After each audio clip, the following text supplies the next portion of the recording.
Now, give it a second. Now.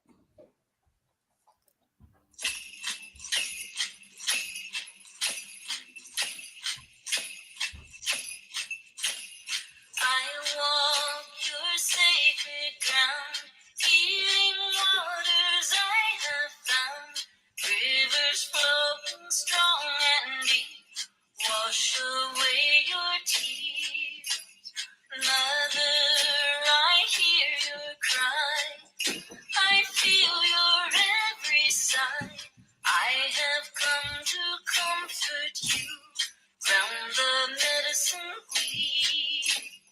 I walk your sacred ground, healing waters I have found, rivers flowing strong and deep, wash away your tears. Mother, I hear your cry, I feel your every sigh, I have come to comfort you, round the medicine wheel.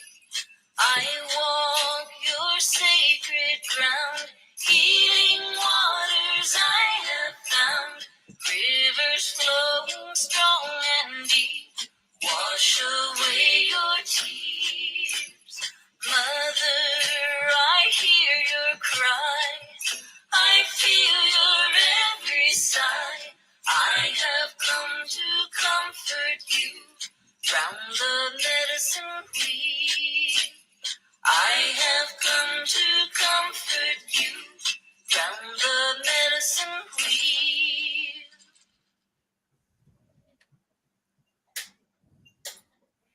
Hello, everyone.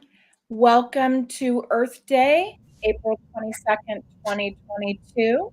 It's Virginia Risbon with Candle Book and Broom, and I am here with Leo. There he is. And Show this out, show this out, show this out. we have a few guests with us today. Hope this finds everyone doing great. And I'm going to give everybody a chance to say hi and introduce themselves. And then I'm going to do a little Gaia Mother Earth prayer, bringing in the energy to be with us today for the show. So I will now hand it over to Cassie if she'd like to say hi and where are you from and happy Earth Day to everybody. Yes. Hello, everyone.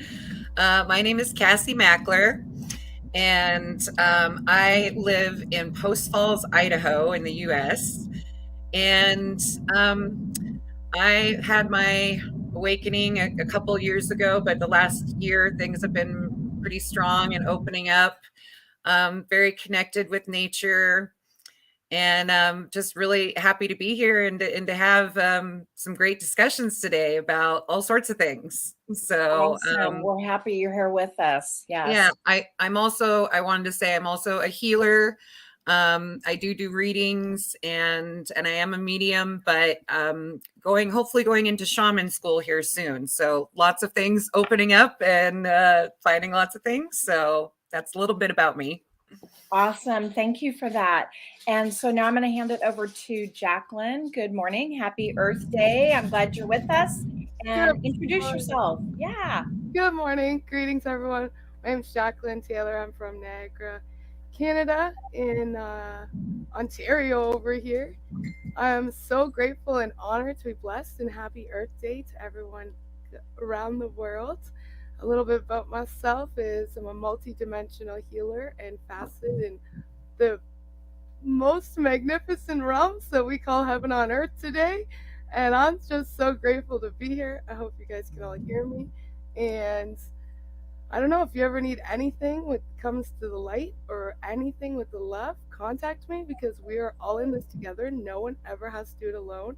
And power to you, Cassie, with the shamanism because let's do it. Yes. Thank you, Leo and Virginia, for hosting it. I love you so much.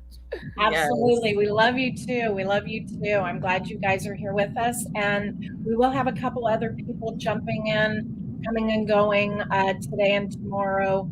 We're doing from 11 a.m. to at least 2 p.m. California time. So, but we do have people all around the world that'll be jumping in and celebrating Gaia Mother Earth with us. So, Leo, how about you? Say hi. Hi, everybody. Welcome to Earth Day 2022. I apologize. I'm looking down on my phone working, trying to find the feed in Psychic Reading and Development, but for some reason I couldn't find us live there, even though it says we are. So I went ahead and shared the link from Orion Rising there. So you guys can give us a shout out in the chat. I see there's some people in the chat already. I have to move over there so I can say hi to everybody. Kathy's here. Denise is here. Welcome, right? If you guys say hello, Angela's here. If you don't say hello in the chat, I don't know that you're there. Even if you're on YouTube, I don't have that one up yet, but I'll have the YouTube link up for you guys as well. So you guys can tune in. Please share this out, share this out, share this out. Those of you who are used to me and my podcast, you hear me say that all the time. And what's funny is I usually say, and I'll say it now, I usually say at the start of every show, good morning, good afternoon, good evening, or good morrow, depending on where in the world you are tuning into the show. But everybody seems to laugh more when I say, share this out, share this out, share this out, right? So, all right, so everybody share this out so we can get more people here. We know that everybody on the planet is live today on the internet. We were just talking about that when we were before we went live. So things are happening a little slow, even for me. I'm on 5G on my phone. And, the second fastest internet speed that I pay way too much money for on the computer. And I'm acting like I'm on old freaking dial-up. I was expecting to hear the that thing going on in the background for a second there. Right? So welcome, everybody. And if you read the description, you know that we're up to the usual. It's the usual suspects, up to the usual mess.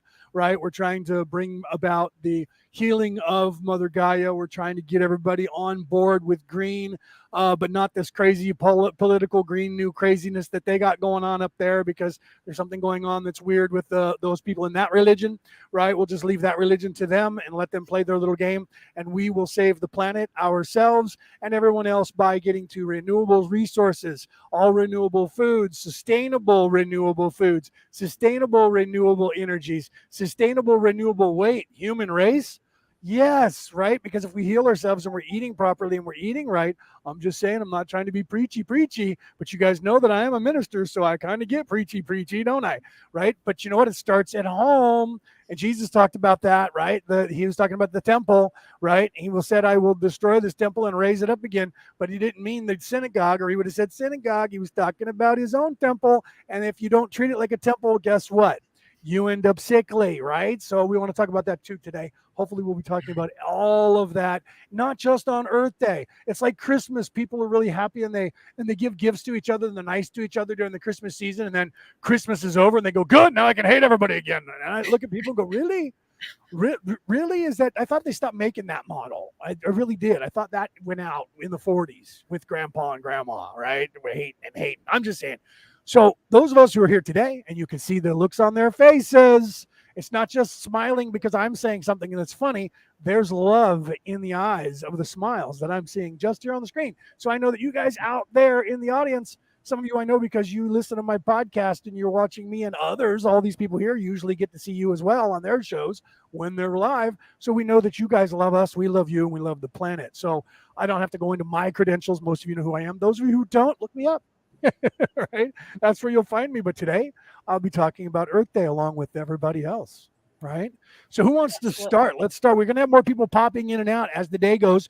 This is going to be like one of those block parties that you have at your house where people kind of saunter in and saunter out, and that's what's going to happen as the day goes on. So those of you who are in the Earth Day chat, feel free. If you guys have something to say and you want to pop in for a few minutes, come on in. I'll see you in the green room. We'll get you out here onto the air for a minute. And if you can't stay, that's okay too. If you can just come in and go, hey, later, gotta go to work, that's fine too, right? We have a mundane life. We are muggles in the mundane world, right? So we have to do some work. Got to pay the bills, man. Got to pay the bills. Speaking of which, I'm going to disappear for a moment because I'm going to go and make sure that my mother has something to watch on television that she wants to watch, or she'll be standing right here at the door to the office looking at me in a minute going, right? So I'm going to turn the camera off and I'll be right back. So one of you guys pick it up and go ahead and start talking about something other than my bullshit, right? I'll be right back. Awesome. Thank you, Leo. Well, I wanted to start off, as some of you know, first of all, welcome to those hopping on. I see some of you guys, Denise and Rob, Kathy. Hey, Peter. Just a shout out to everybody in the audience. We are doing our annual Earth Day show. Leo and I have put this together a couple times now, and I'm super happy to have everybody in the audience. And like Leo said, people are all around the world that are going to be hopping in, talking with us. Different time zones, life happens, etc. So normally when we start, we do some sort of a prayer, a ritual, that sort of thing to get us going. And so this year is a little more low key than what we've done in the past. And instead of doing a 10, 12-hour day for 2 days, we have cut it back a little bit this year. So we're just going to do a couple hours today and tomorrow. But to get us started, I just wanted to do a little prayer or bringing in the energy of, rather than doing, some of you know, I'm pagan Wiccan. I'm an out of the closet witch.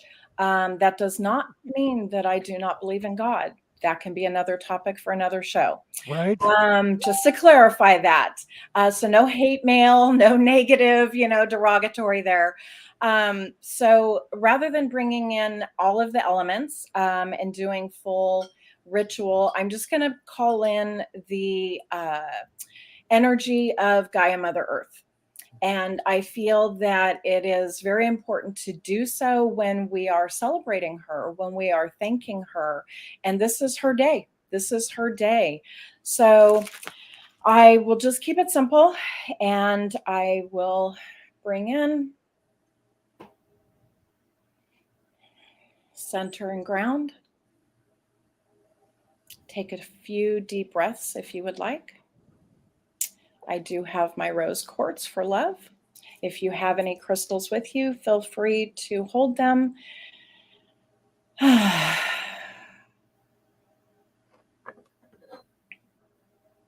Gaia Mother Earth, here and now, I invoke your elemental energy and force of the earth, of you.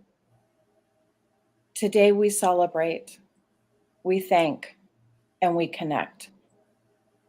I call to the swirling dust and the dawn-lit mountains, to the farmer's field and all of the swaying trees. You that remain solid, you that teaches us of quiet stability, you that hold us firm against your skin, your heart and breast. I call you here now, Gaia Mother Earth, to infuse our intention with your boundless gifts. I call you here, Gaia Mother Earth, to fashion the spirit cavern, to root my will and all here today in your soil, in your blessings, in your all. Your energies abound. I ask you to help us to ground, to center, and to have our purpose here today as the stones are in you.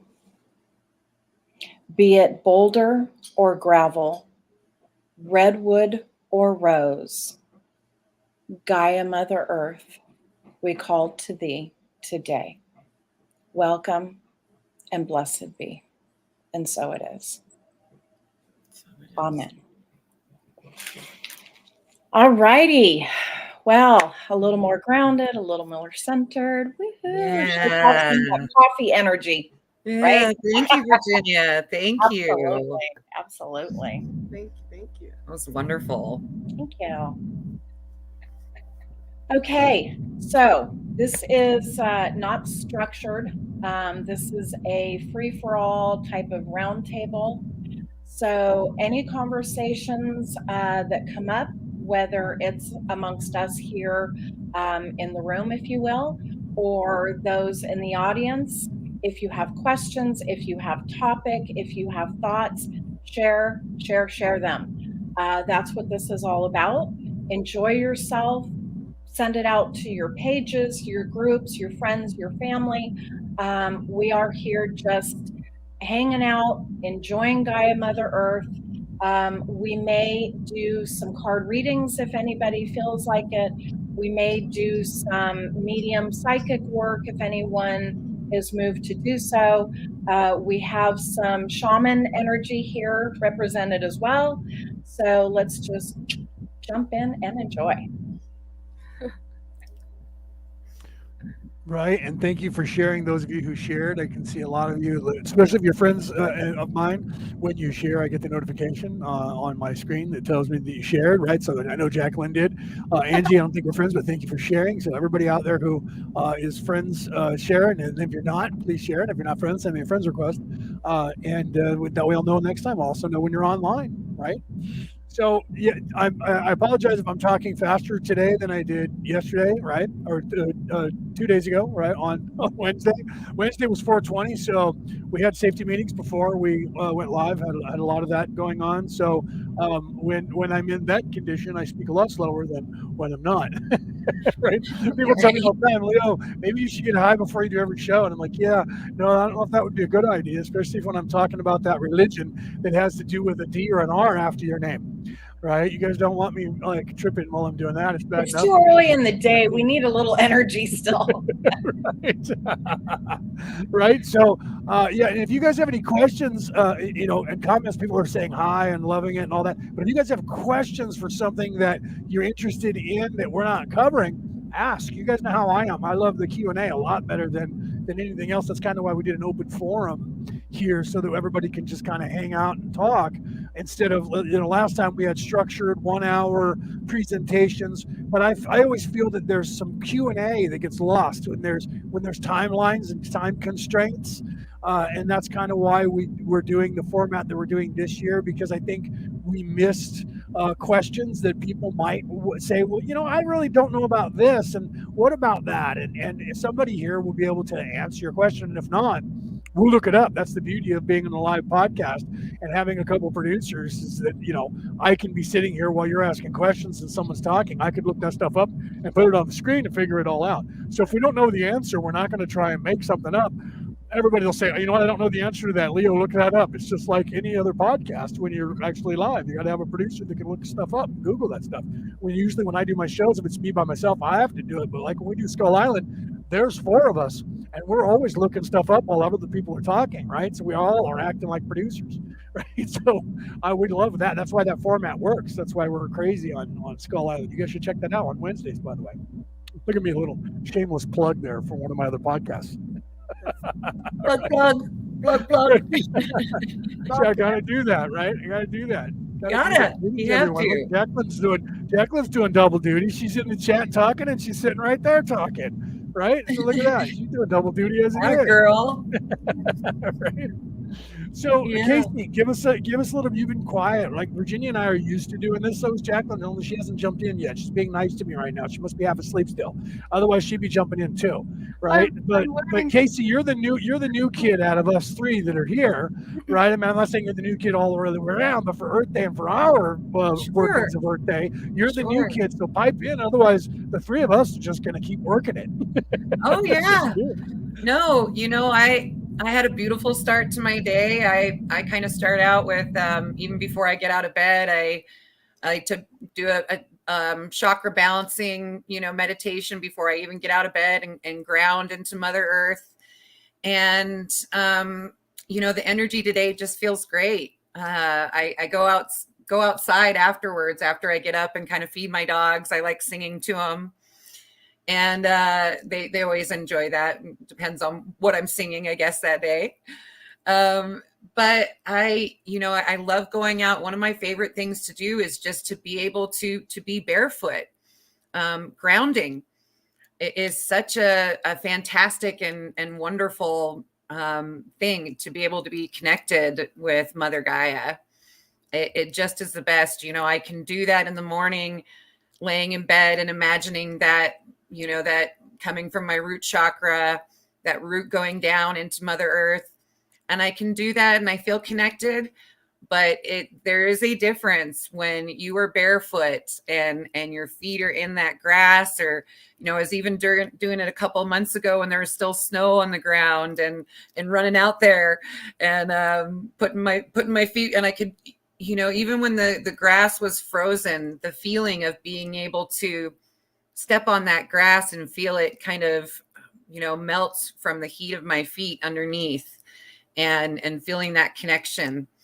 And lately I've been, every time I go out to physically ground, I have been seeing colors. I see red, and then I see, like, as it goes up, I don't see all the colors, but it goes from red into this, you know, yellowish white and just bright golden light.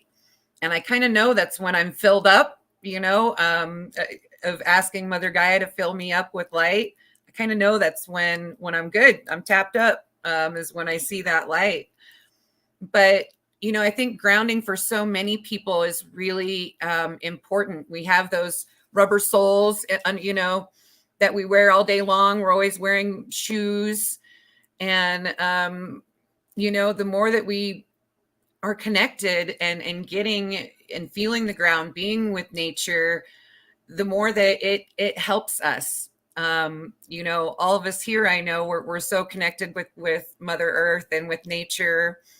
But, absolutely, you know, even talking about like depression, that is a huge thing that is especially been going on a lot more ever since the pandemic. And nature is one of the big giant ways that we can be able to come back to ourselves, and it helps to lift that depression and that anxiety. And you know, it's a lot cheaper than paying a therapist. Right? Absolutely, yes. So much cheaper. And, you know, and I even find when I'm you know, even during the winter time, that I have a hard time because I don't get out as much. And so, you know, it's finding like taking the hot baths and connecting through that with like Epsom salts, or, you know, with crystals, and bringing in the house plants, you know, house plants year round. Yes. Year round. Yeah. Most definitely the house plants. Absolutely. But I have just found, you know, Leonard and I had a small talk about my brother actually took his life last June, a little over 9 months ago. And it also sparked my awakening. But, you know, I wanted to be able to talk a little bit about, like I said, because of so many things going on in the world right now, that people are feeling hopeless. They're feeling depressed. They're feeling these energies that they have never felt before. Thank you, COVID, right? Yes. And I'm really sorry to hear about your brother. Just want to put that out there. Absolutely. Thank you. He's with me. I feel him all the time. I hear from him. I talk with him. And I actually I didn't know I was going to be doing that, but I actually helped him further into the light. That was a big surprise to me when he told me, "Oh, you're going to be helping me," and he is now, and he's so happy. But like I said, I really wanted to be able to talk about that. You know, being able to find yourself, with my awakening and what has happened with me, I know that it was partially, it started to happen before he passed, but having to start from ground zero. And I've been in those depressions before even this, of, you know, and you stay in your dark room and you just want to sleep, and you don't feel like there's any hope out there. And then we go to the doctor wanting, you know, thinking, oh, we need another medication to be able to, because that's their only answer is, here, take this drug, take this drug, take this drug, take this drug. Right. And, you know, and I did trying to find a way to, and they didn't help. And it wasn't until I started taking responsibility, and very slowly, because of the grief, but started taking responsibility of my own health and my own well-being, knowing that I could change my thoughts. And so little things, like doing the 10-minute meditation just to balance my chakras. If that was the only thing that I could do that day, then, hey, I did something that was good for myself. Breathing, breath work, so important. We like to, and I had to put a plug in for my friends at Positive Pineapple. Check them out. They do wonderful breath work, and they have taught me so much. And again, that's what helped during my depression, with after my brother passing, was when that anxiety would rise. And again, a lot of people are having a lot of anxieties. Oh, that's awesome, Denise. Yeah. Thank you, Denise. And we're here for you. We are doing this for you because it's the audience, it's your participation that makes this all worthwhile. And by sharing our stories like Cassie's doing right now, it lets all of us know we are never alone.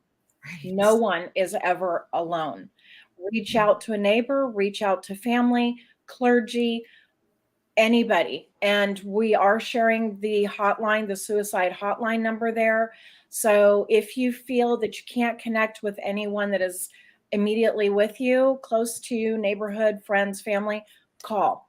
Yes. You are always worth your weight in gold. Never forget that. You are all loved in all ways. So thanks, Cassie, for bringing that up. Oh, and thank you, Virginia, for saying, that. And thank you, Leonard, for putting on that national suicide hotline.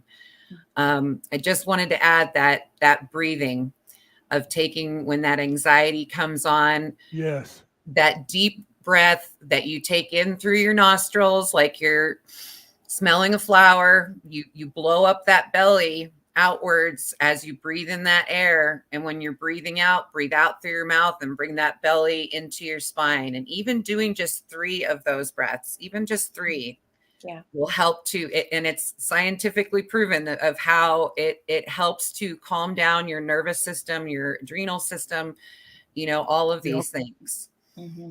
And it does, and just the breath, and that's where I talk about that, and I think we talked about that, where I say it to people, that saying that you hear when people go, just breathe. That's what that's about. That's when, because if you just breathe, and literally take that moment just to breathe, that breath that you, especially when you go in through your nose and out through your mouth, and that release when you're exhaling, you don't realize that's not just the junk air that you have. There's a lot of other stuff, like she's saying right now, literally. Oh, I'm gonna have to mute, but it is because I got landscapers, and I don't know if you can hear them, but they're out there with the machines, and they're gonna be at my window in a second, so it's gonna be very loud. So I'll have to mute, so I'll shut up. So Casey, go ahead and continue. Yeah, well, I wanted to jump in also because we're talking about breath and the healing factor that it does for the mind, body, heart, spirit, soul, right? And what better place to do that than outside with Gaia Mother Earth, who we're here to celebrate today. And even when I mentioned about bringing the plants, you have indoor plants. If you're where it's raining and it's cold and it's snowy, enjoy those indoor plants, connect with them, listen to some nice music with them, talk to them. Like our fur babies, they're the best listeners and they always keep our secrets. So, Cassie, back to you. Yeah. And too, I'm so glad that you brought that up, that that's another thing that really, helped me personally was having my fur babies and having those plants, those 2 things that I had to take care of to make sure that they were still going. And like you said, listening to music, letting people know, especially like you said, Virginia, that you're not alone. You may feel alone. You may feel alone, but you are not. There's always someone out there that is willing to listen. I know all 4 of us would raise our hands and to say, hey, you need somebody, call us. Absolutely. Send us a message.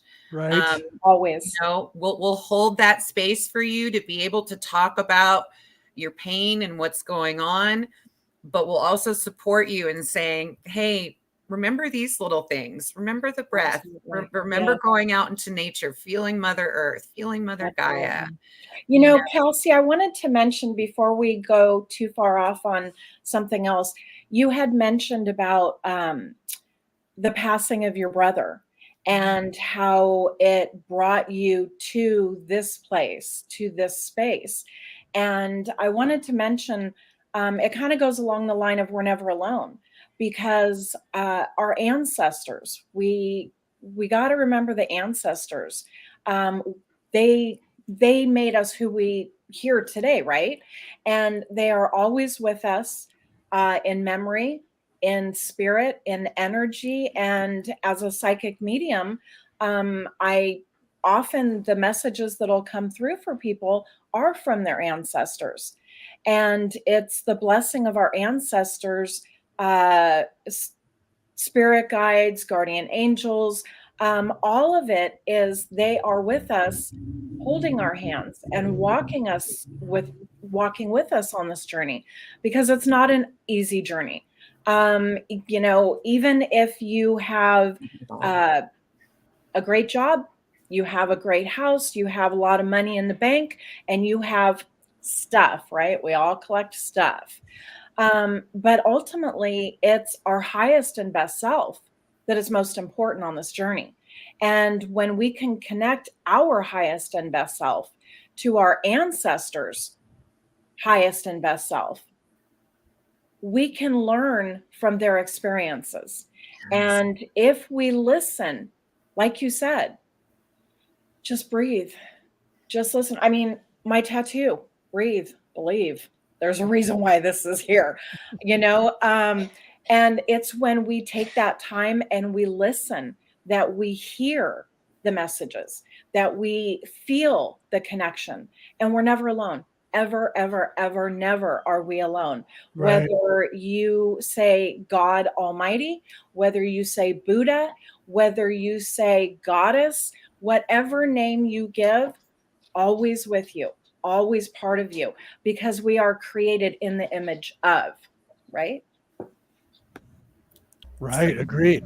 And people, I think one of the biggest problems that people have, and this is part of the, you know, the programming of society, no matter where you are in the world, is that you get this programmed into your brain along with all the other junk. But this is the one that freaks us all out, is that you're alone. And that's just a lie. That's the biggest lie. And people say the biggest lie the devil ever told was getting everyone to believe that he didn't exist. It was getting you to believe that you're alone. And that's the biggest lie that's been told. Separate. Right? That's where the fear begins.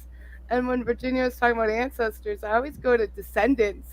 Because when we're in these now moments with our star nations and our star families and the light of who we are and all that around us, it's not just our ancestors, it's our descendants, all happening simultaneously. So when I was like lost people in my life that were dear to my heart, and it was I was grieving, right? Because I'm in this body and having these emotions because I had this really deep connection, and I'm crying, and like you said, there's moments where I didn't even want to get up or out, and that happened when I was losing pieces of myself. Like in 2012, I couldn't move. I was like debilitated. I was giving birth to my daughter, realizing that every part of me was being rebirthed, and I was like, and I didn't realize it until like 2022, and I'm like, really? Because this is why I went through these things growing up, right? And now I'm like, oh goodness, let's bring it on. What do you want to do? We got light. You know what I love to do? I don't tell many people this, but I'm going to share with all of you because you family. You know our light within us, like these cosmic rays? Mm-hmm. Oh my goodness. Wave at the lights. Next time it's red. No joke. I wave at the lights. I'm like, how you doing? How you doing? That was great. I'm like, we're good to go. And I'll just keep on driving. And my daughter's like, Mom, you really doing that? I'm like, yeah, look at my I love that, because we are all connected. All energy. Everything. All energy of everything. Objects, this inanimate object. Right. screen that I'm looking back from, you guys staring back at me, those looking at us like, Absolutely. oh, Yeah, yes. absolutely. And, along that line, I wanted to say, people think that we have to have, again, I'm back to stuff because it is just stuff. When I first started out on my journey, it was, I had to have every book. I had to have every deck of cards. I had to have, as if they're never going to make more, right? And I'm never going to have them all, but I was sure that I would. And I realized with time and experience and energy, wisdom, you don't have to have a darn thing. Right. Nothing. Just you. Just you. Because you are all that energy. You are all of the creation. You have everything you need in you to create every dream, every blessing, every want, every need. It is in you. Right. You. Yeah. Right. It's So I like just the wanted to song, get that all out you there. need is love. Absolutely. That song was so incredible that a madman shot and killed the writer of that song and ended his life far too early because his message was that sound. And those of you who aren't old enough to know that message. Okay, wait.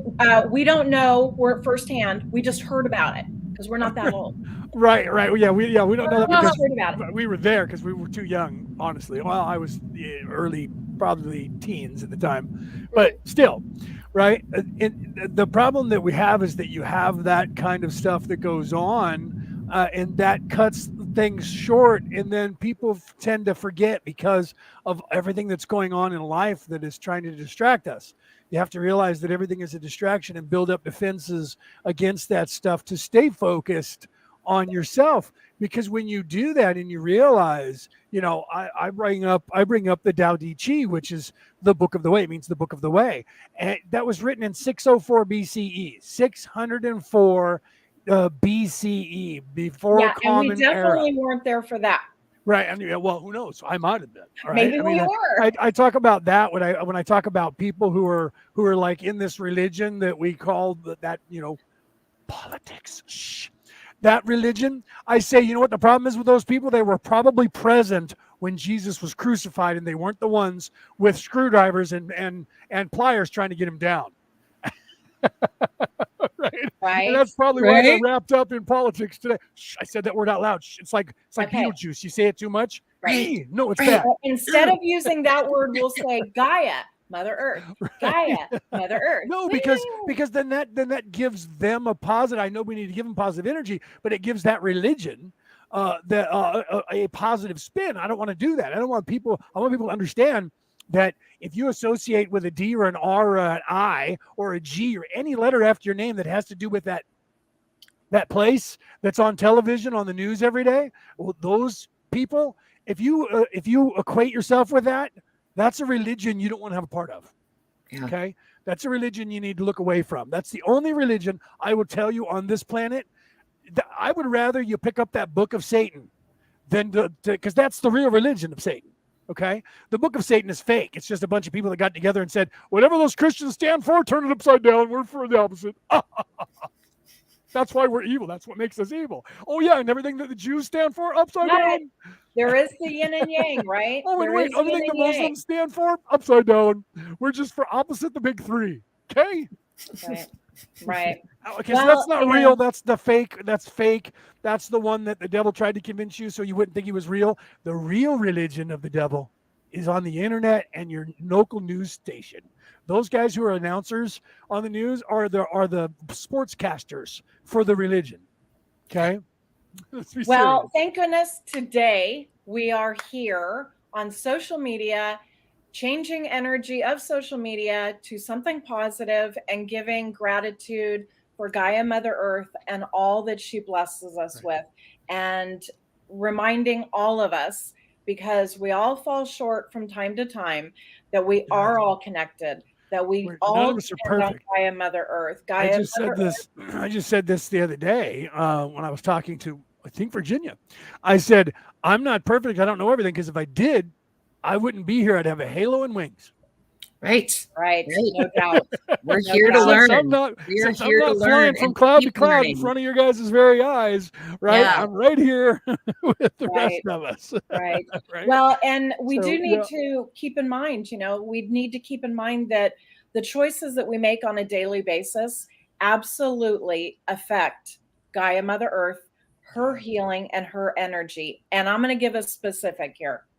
So, a lot of you know on my page and my group, Candle Book and Broom, Psychic Reading Development, I am an avid gardener. I post pictures, I share, year round silly antics of wildlife. So, some of she you does know, too. some You of you can go to know, her I page have and some look. health issues. And because of said health issues, I have hired a gardener to help me out. So fast forward a little bit, I'm having to find a new gardener. And I had this gentleman come out and give me a bid, a quote. And immediately, because of the size of my property, the first thing he says is, we're going to have to use Roundup. And those of you who garden, and those of you who have heard on the news, Roundup is not a good thing, and it leaves a lot of chemicals. It creates health issues. It leaves poisons and residue, and I don't use it. I use just here's my free gardener tip for the day. Um, is I use straight up plain vinegar. You put it in your sprayer just like you'd put Roundup or any other crazy chemical stuff for your weeds, and you spray them and they will die. So it's healthier, it's safer. There's my free PR gardener tip for the day.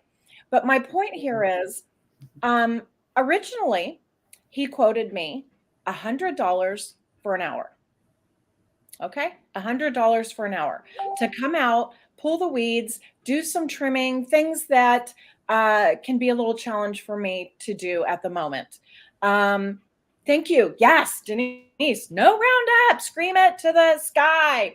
Anyway, then when I said, absolutely not, I will provide the vinegar, I will provide the sprayer for said vinegar, he wanted to charge me $250 per hour, because his logic is, well, if we spray Roundup, we can get all the weeds killed and done in a shorter period of time, so we have more time to do other things in your garden.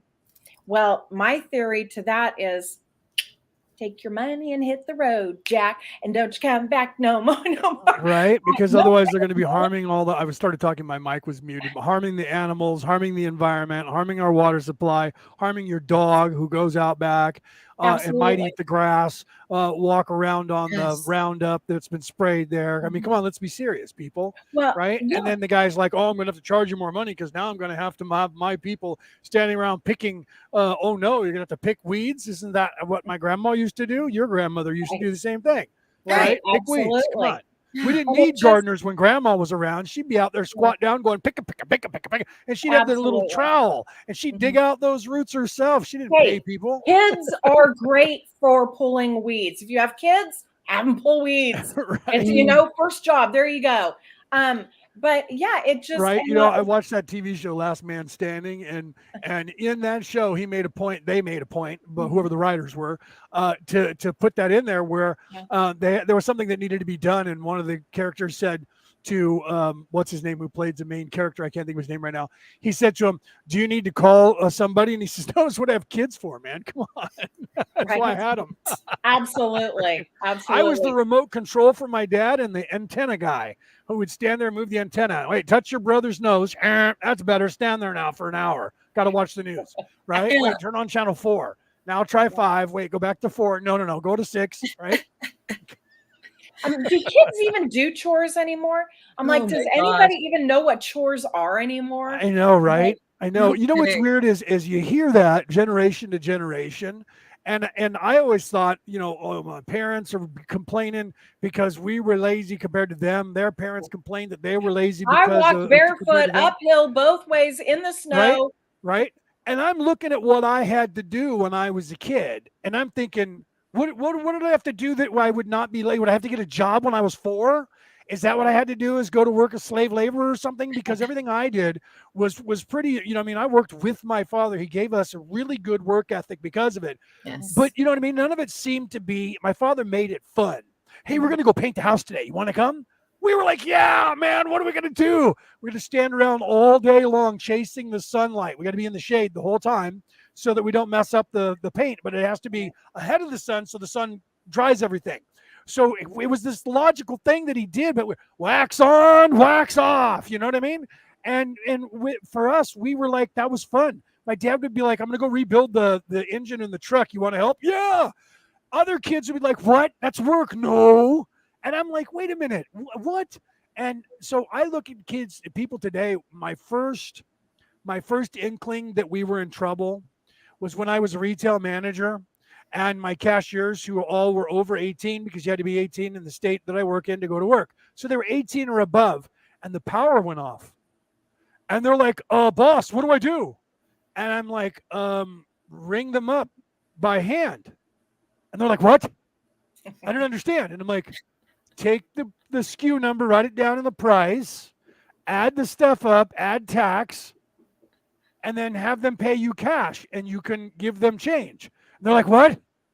What? I don't understand. I don't know how much change I'm supposed to give. And I'm like, I know backwards. It's crazy. Times I had to definitely teach the kids how to count change. Right. Because they were used to the computer telling them how much change, and they would just grab the amount and then the coins, and they never counted it back. When we were kids, you had to count, or I should say when I was starting in the workforce, not when I was a kid. I guess I kind of was. Wow, I was 18, you are old, man. but You are I old. had to count. We had to count back change. You had to go, oh, that was 15 cents. Here's a nickel, which is 20, or a dime, which is 25. And then here's 3 quarters, which is 75. That makes $1. And you gave me you gave me $10. So here's $1, 2, 3, $4 and 35 cents plus, and that's your change back. And we would count back up to 20. Mhm. Kids today, they just go, here's your change. Right.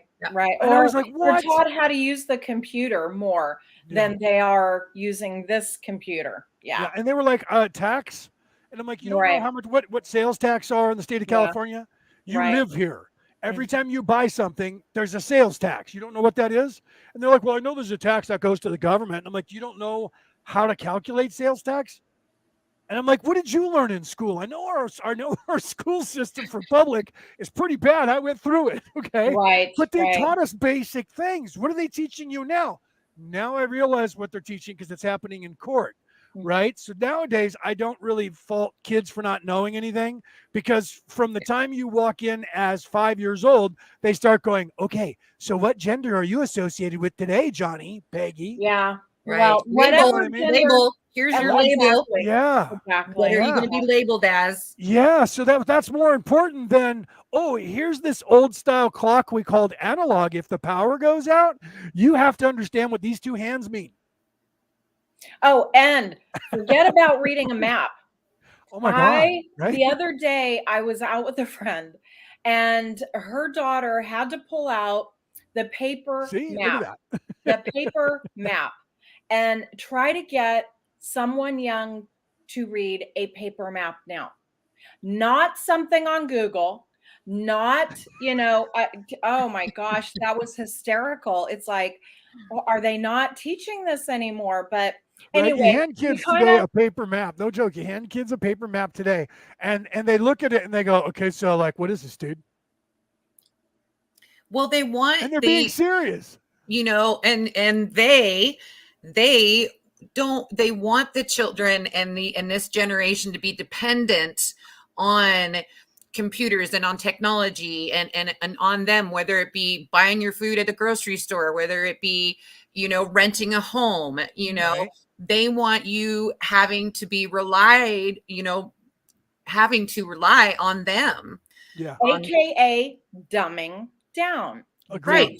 Down. Yeah. Right. 127%. Agreed. Yeah. And so going back to that, just like you were talking about growing your own foods and, producing your own things, whether it be crafts or whatever, to, bartering and, and owning your own property and having that. And, of course the bank owns it for a while, but, well, I just to interject, getting back to my gardening situation. So for people who live in apartments, garden anyway. You can garden in apartments, you guys. I used to grow potatoes in just a plastic planter box.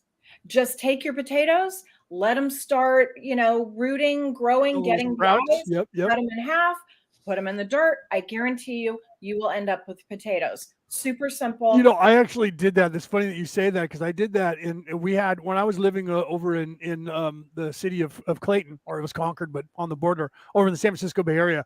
We were living in a townhouse, so our door faced the other person's townhouse door, but in the middle they had a strip of plants and trees and stuff, and there was a couple planters that we had on one side and my neighbor on the other side. And I went out and I took a carrot and I shoved it in the ground in the planter. And my neighbor's girlfriend says, "Leo, what are you doing?" And I said, "I'm planting carrots in the planter." She goes, "Oh my God, we can do that?" And I was like, "It's our planter."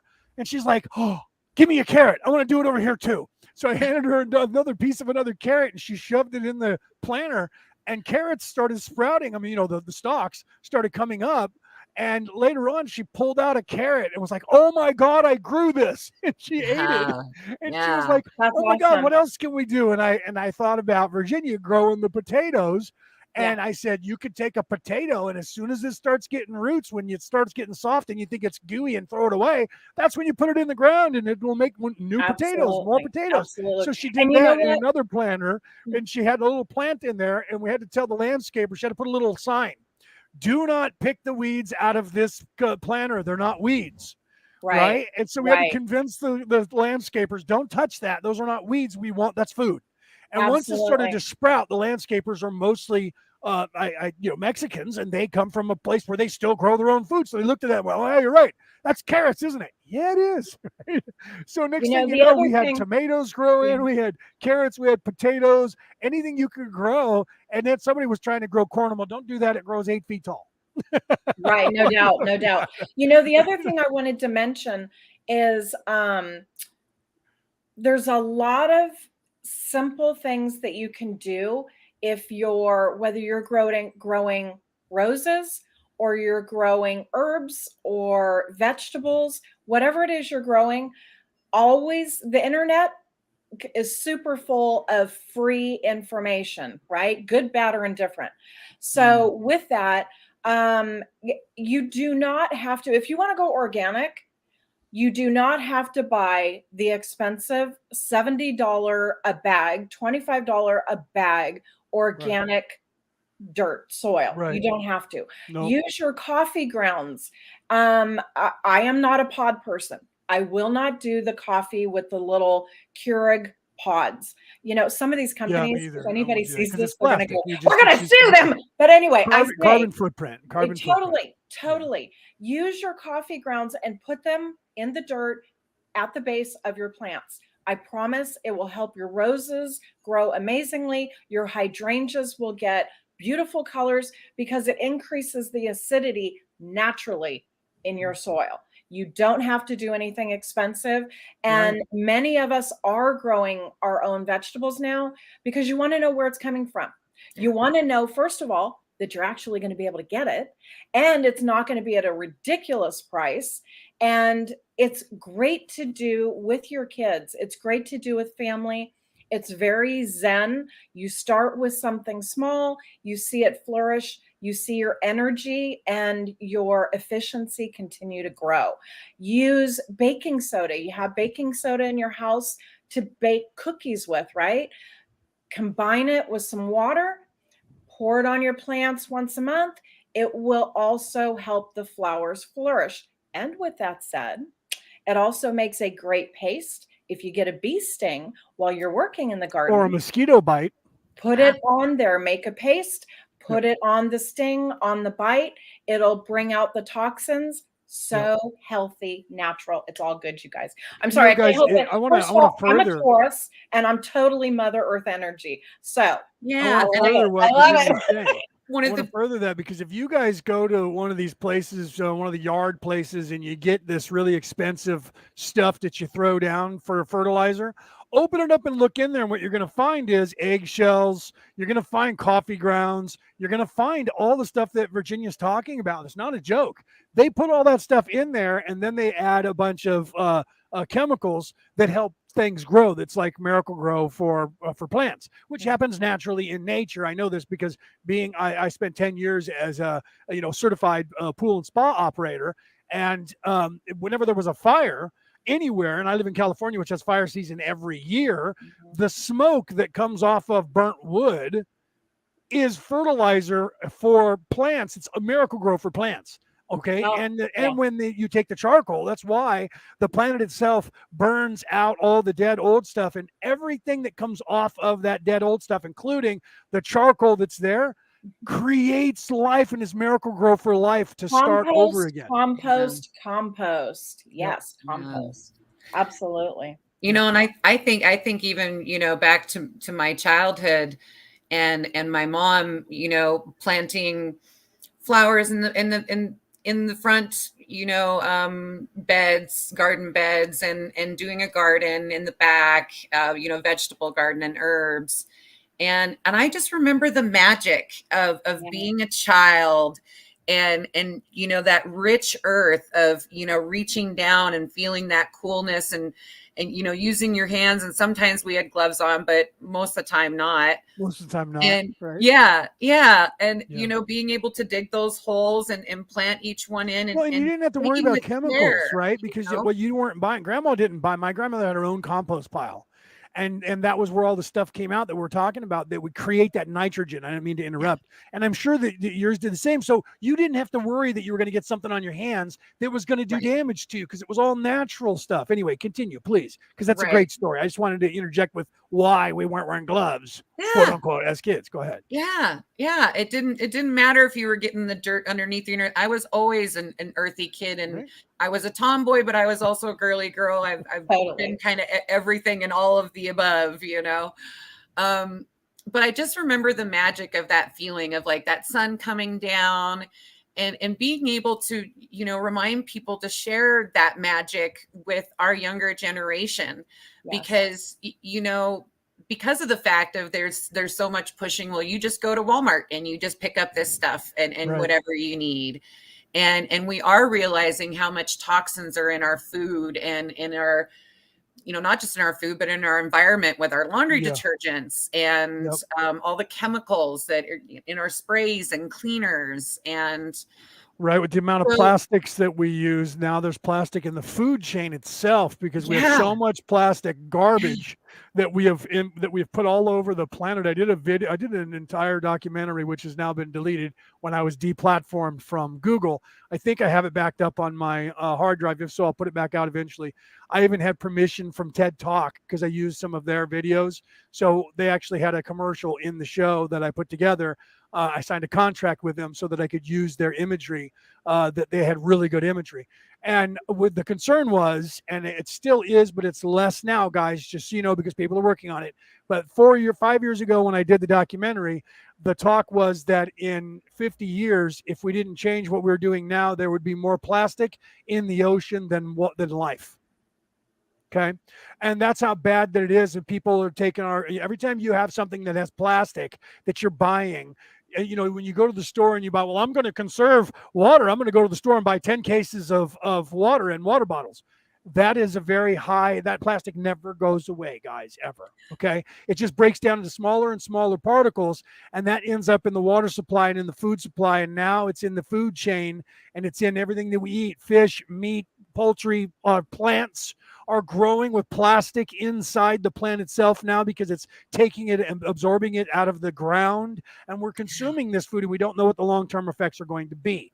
We can change all of that, guys, if you're paying attention and you downsize your carbon footprint. This is a peanut butter bottle. Okay, this is glass. I got peanut butter and took the thing off of it, the paper off of it, and I recycle that to use. I have two of those here, and I only use glass, no plastic, and that's my coffee cup, which is another glass, which is just sand, and sand breaks back down to sand. It's already here naturally on the planet. It's not a byproduct of a petroleum product that's being pushed by that religion we talked about a little while ago. Okay. Right. So I apologize for cutting in again, but I wanted to drive that home that we're going to be known. There is the I'm golden guilty. era. It's There's the convenient at bronze times. It's era. convenient. There's the Yeah. steel era. There's the silver era, and we're going to be the plastic era. It's unfortunate, but we're going to go down in history as doing more damage to the planet than any other generation ever. So we need to stop it. Okay. It's convenience. We're paying for the convenience. That's why. And this goes back to what Casey was saying before. What they want to get you on their their entire way of life being dependent on them. You don't go and get your own water because they tell you don't drink that water. It might not be safe. Really? That's weird. Why would that water not be safe unless you guys are in some factory pumping crap into it upstream? Because otherwise, that water's just been flowing the way it's been flowing for the last couple of billion years. And everybody's been able to drink it. But now all of a sudden, you guys tell us that it's not drinkable. Don't drink that water. It might not be palatable. Buy the stuff I have in a bottle for you. Right. Absolutely. Right. Changing there just a little bit is, I don't know if anybody has watched on Netflix, and I'm going to plug it because I think it's great. And it has nothing to do with who's narrating Netflix is about to go out of business, but go ahead. Netflix has lost like 3/4 of their customers lately because they're like, okay, we're tired of you guys sharing. So from now on, we're going to record who's watching. And if it's not the actual owner of the account, we're going to have some issues. So a lot of people are like, well, then we don't want to have your product anymore. I love Netflix and I always have, guys, but they're making bad decisions right now for longevity. Anyway, continue, please, with what you were talking about. So about our national parks. And it is narrated by President Obama. And again, I'm not saying, you don't have to be pro him, whatever. Right. She's not part of that religion, guys. None of us here are part of that religion. So we're not promoting or discrediting anyone. If Barack Obama put together a good thing, he's going to get praised. That doesn't necessarily mean that anybody here is a friend of his or an enemy of his. We're just saying he did a good thing. Okay. Like Al Gore. A lot of you guys out there might not like Al Gore, but Al Gore has been screaming about the environment and people doing good things to change their ways. I don't care what political party he is. That's a religion that I'm not a part of. So I don't care about that. I just care about what people do in life. And so please continue with what Barack Obama did, please. Well, I was just going to say, it doesn't matter, whatever you watch, Discovery, whatever you watch.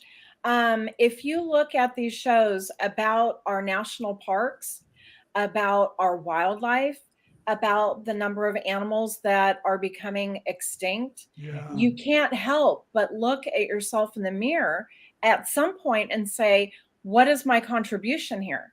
Am I helping the future? Am I educating kids? Am I making a difference in my daily choices? And, it just, at some point, you got to take your responsibility of the situation, right? Absolutely, Virginia. Absolutely. Like you said, of taking that responsibility of, yes, I am one person. I can't go out on the side of the highway and take care of all of that all myself. Right. But I can take out a little chunk, and I can go out there for a couple hours and I can pick up some of that garbage that's along the freeway in this little area and know that, I made a difference. I did something. And like you said, it's about taking that responsibility of looking at your daily habits and how, what you're doing for convenience sakes. Compared, and none of us are perfect. We're all trying to work at it, and none of us are saying, hey, you guys gotta, everybody's got to watch their carbon footprint today, and you need to, change everything about and quit water bottles and quit, all these things. Because that's a big life you need choice. to start That's doing a lot. diapers and. It's little changes. It's little teeny things, and those things start to small build. things. Here's one of them that I do is a good example, and I'll let you continue. Here's a good example. I do this on an everyday basis. When I go somewhere and I'm driving, and then I park my car, I get out, and as I'm walking into whatever the establishment is, if I happen to see some garbage on the ground, I don't go, ew, I'm not touching that. It might be contagious, right? Might have the coop. Does it have a mask on? I don't know. I go over and I pick that up, even if I have to go like this, I'm going to sanitize my hands. Good thing most stores have hand sanitizer now, so you can do this. But I pick stuff up and I walk over and I put it in the garbage on the way in. Do you know that people watch you do that? They see you do that, and it's contagious.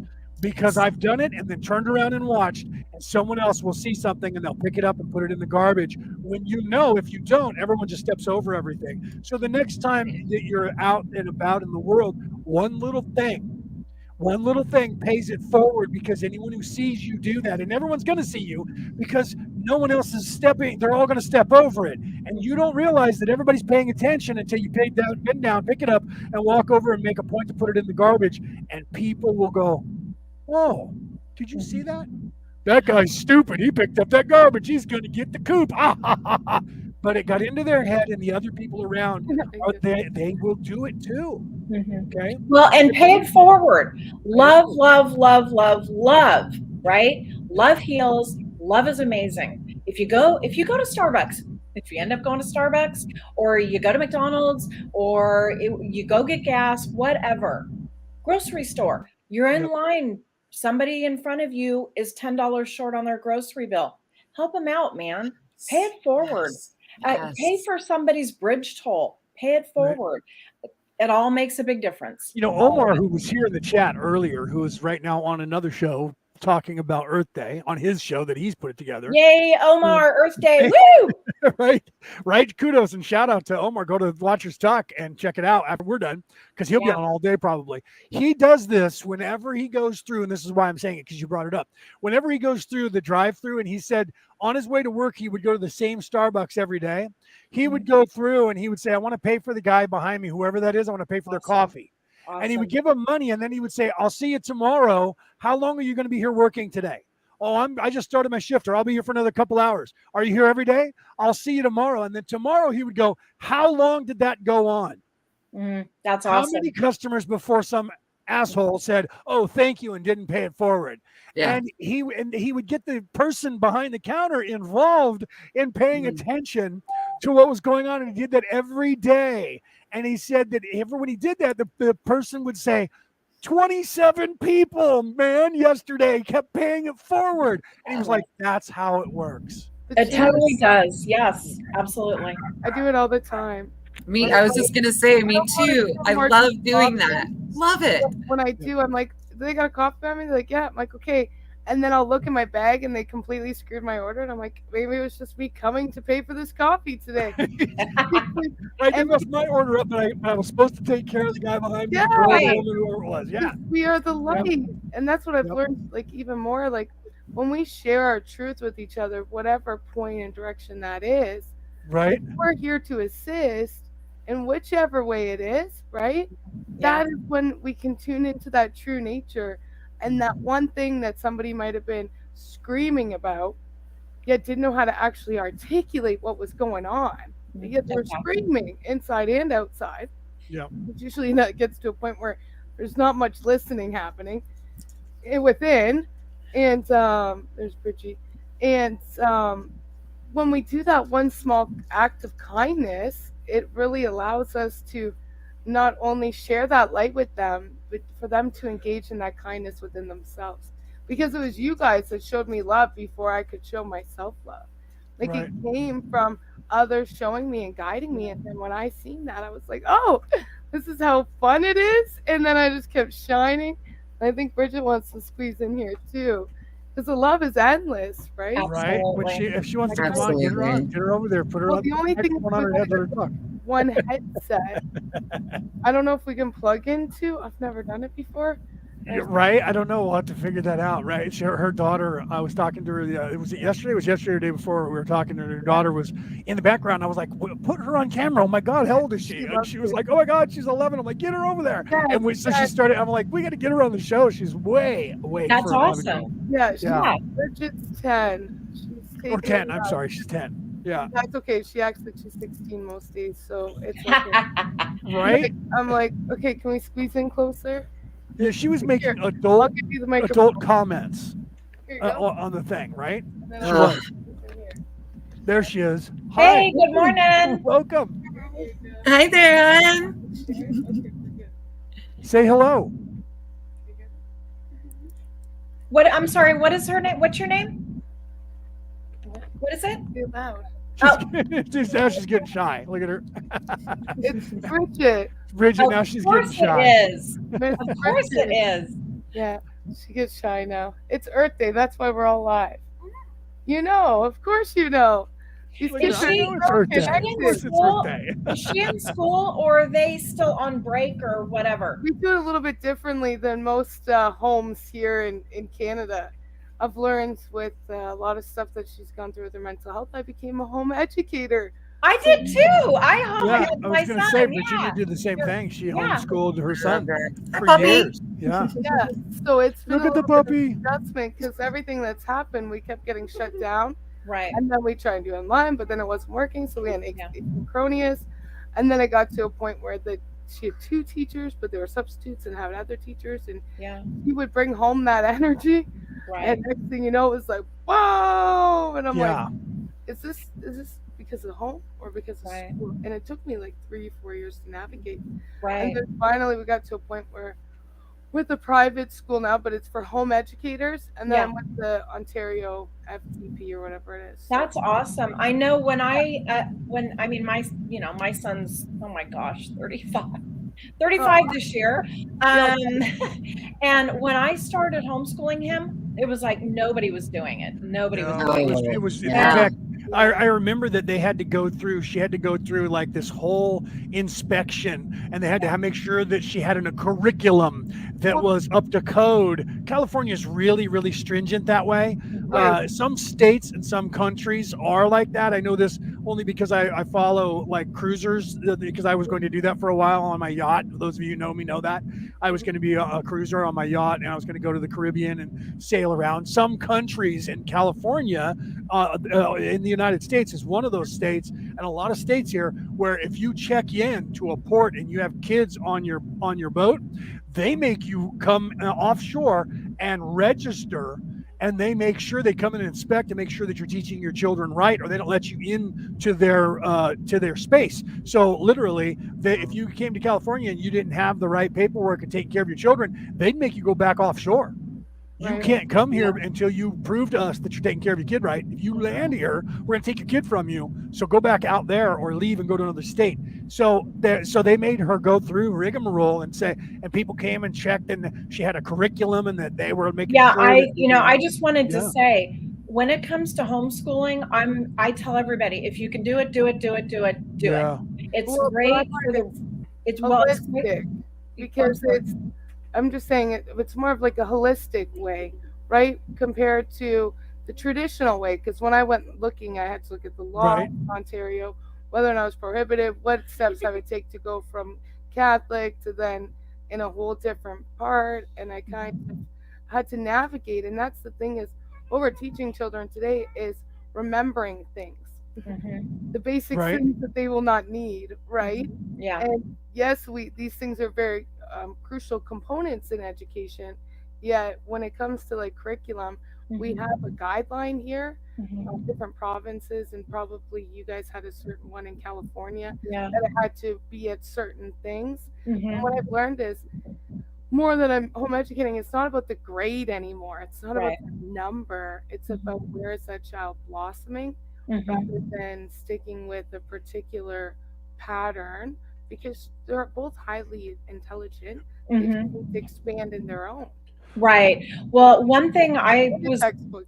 right. Well, one thing I was going to mention is when you homeschool, besides, the what the county or the city, whatever tells you you must do, it opens a whole new world to be able to do sports, outside sports. Yeah. You can do trips to the zoo, to your nature, to the parks. We already You- did that. I mean, if It's endless. they We're get going so to much Wonderland more. this weekend. And we went to where else did we go? We went to horseback riding. Like we did Nice. all sorts of stuff. Like even though it's like birthday celebrations or things we're just Nice. celebrating. Oh yeah, she travels the world every day. Nice. Yeah, it's so funny. That's cool. That's Yeah, very and cool. then we went out trying to find nature paintbrushes. So what could you use to make a paintbrush? Right? Like get back to the basic skills of like what Gaia offers us in a Right. way. A leaf.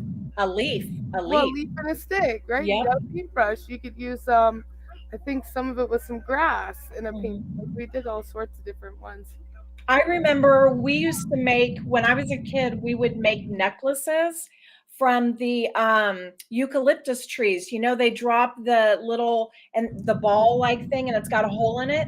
We used to make necklaces out of those. Right. And, you know, that comes back to the naturalness of Gaia Mother Earth, keeping the energy alive, because as kids, we are automatically drawn to everything outdoors, fresh air, playing in the mud, making necklaces with stuff from trees.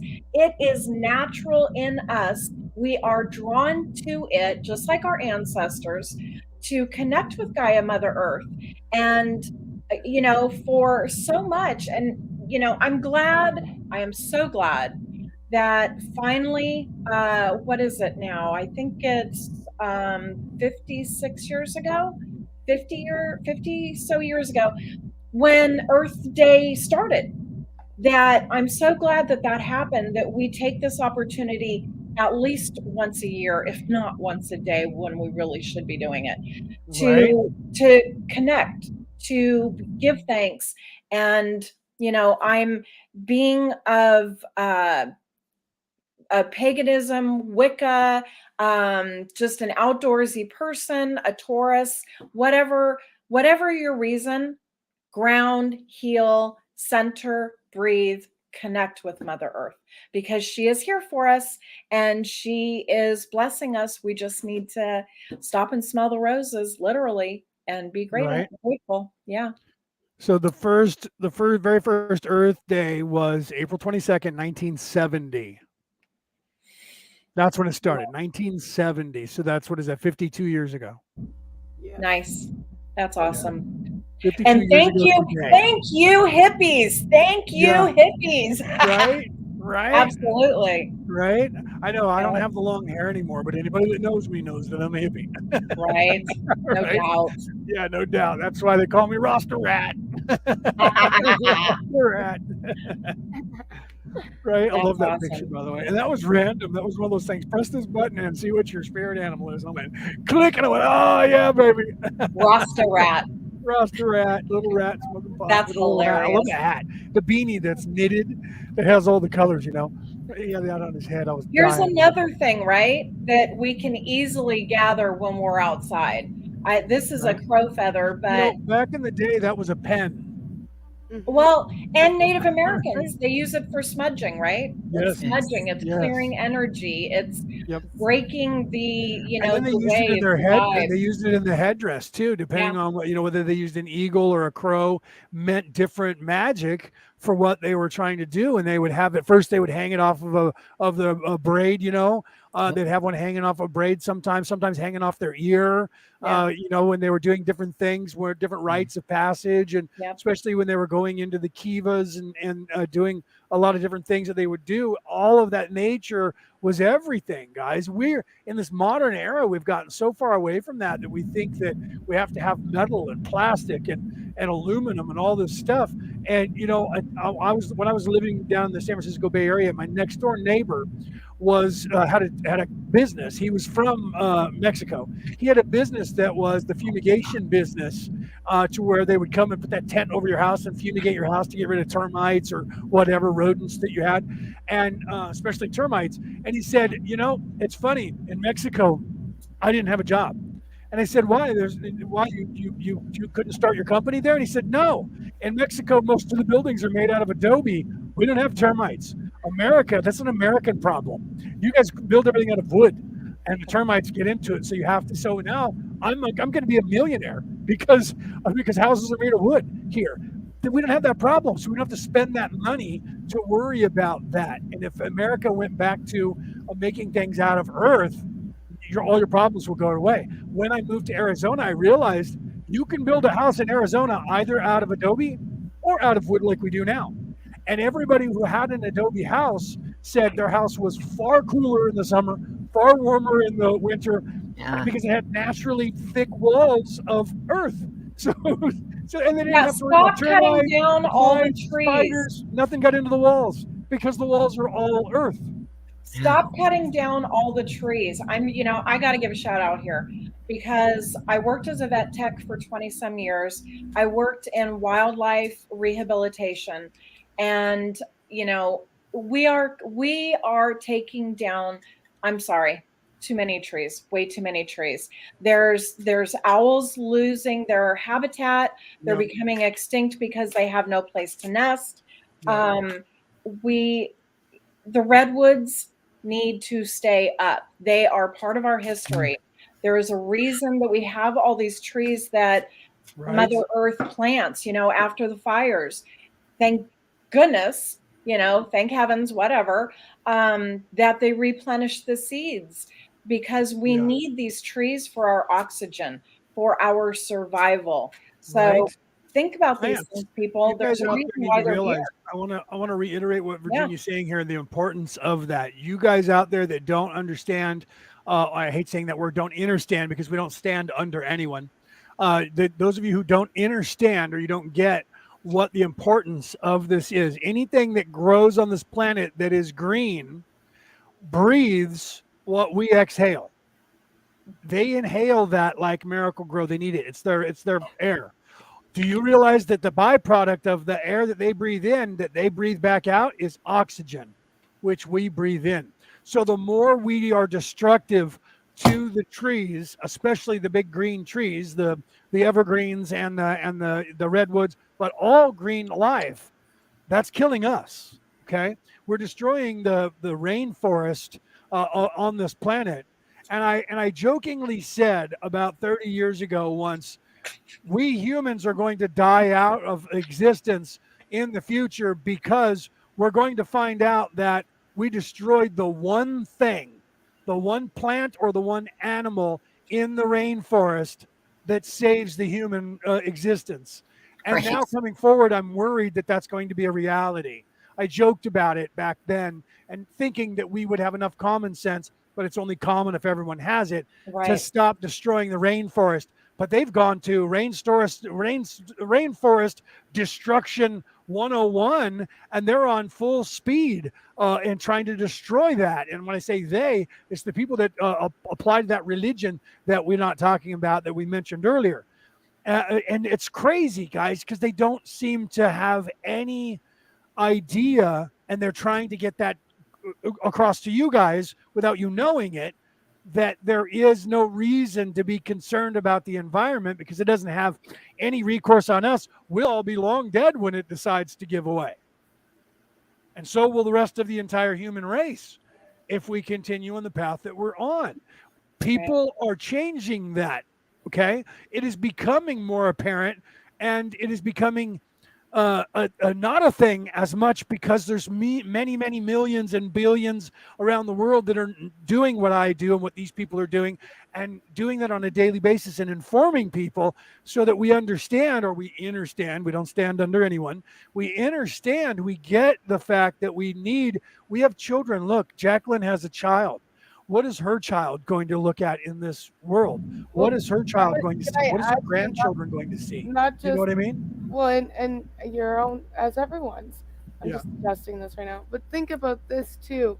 Not just the rainforest that we've been, I don't want to say neglecting, but not seeing the full fatality of it all. Is also the coral reefs, like the ocean, Absolutely. right? Yeah. Like the oceans haven't even been explored, Yeah. and they're out there trying to do whatever they're doing with it, Right. and then they're trying to sell us the water. Sell us the water that's already part of our natural existence. The planet is 75% water, and they're trying to sell it to us, right? Right. Right. And then the seeds are When are they GMO. going to charge us for air? Right. Yeah. Well, that's it. That's why they put the chemicals in it and these heavy metals, which then Yeah. create heavy metal, which don't allow people's brain to fire properly. Like, Right. Toxicity. Yeah. Yeah. Yeah. oh, there's so much everywhere. Like, and yes, as we become the light and full embodiments, right, we Yeah. still can get kind of irritable with certain chemicals, and it may Right.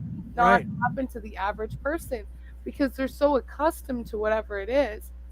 Same with fruits, veggies, any of this stuff. Like, I just looked up at Adobe. I was like, ooh, you just got my brain clicking more. Because we have to go back to those natural resources. If we're taking, then we have to not only um, replace it, but maximize that abundance, right? Mhm. And even when you were talking about earthing, I had to go out. So I was like, I'll be back. And actually say a little prayer to Gaia and put my feet and feel that the Yes. ground's like mold to my feet. Yeah, Right.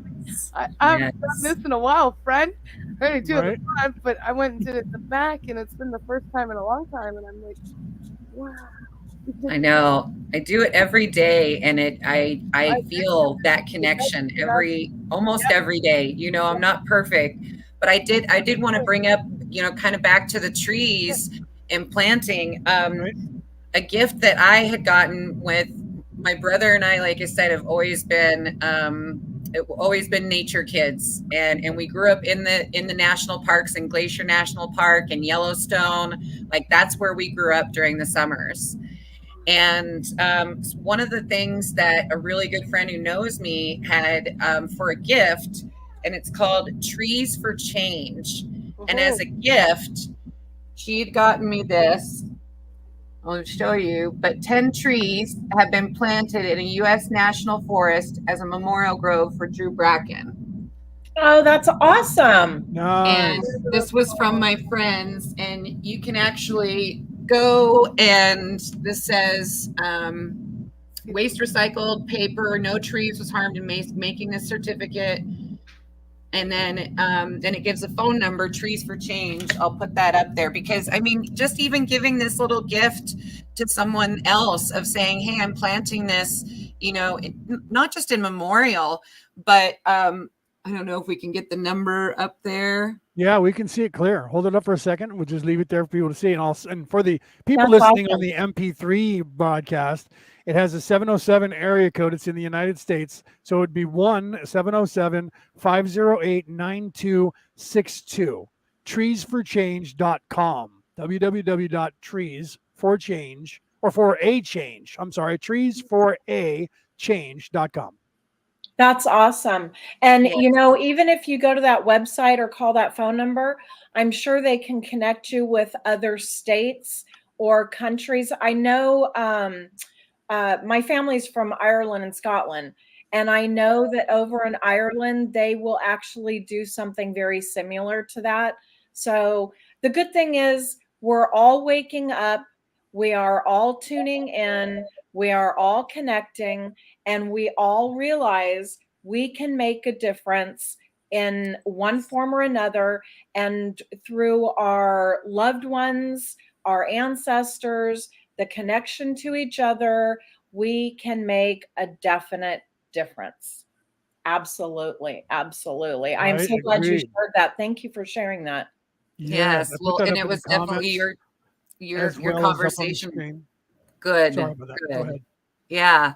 And it was your comments about talking about the trees and just being able to replant our forests for what is being taken out. Yeah. And I thought of that, and spirit gives us things for a reason, and I thought immediately, because that was one of the most precious gifts that I got. I mean, they give a website, and you can go onto that website and find out where your trees have been planted. And I can be able to go to that grove that was planted, especially in memory of my brother, because we love the outdoors. And that was That's his awesome.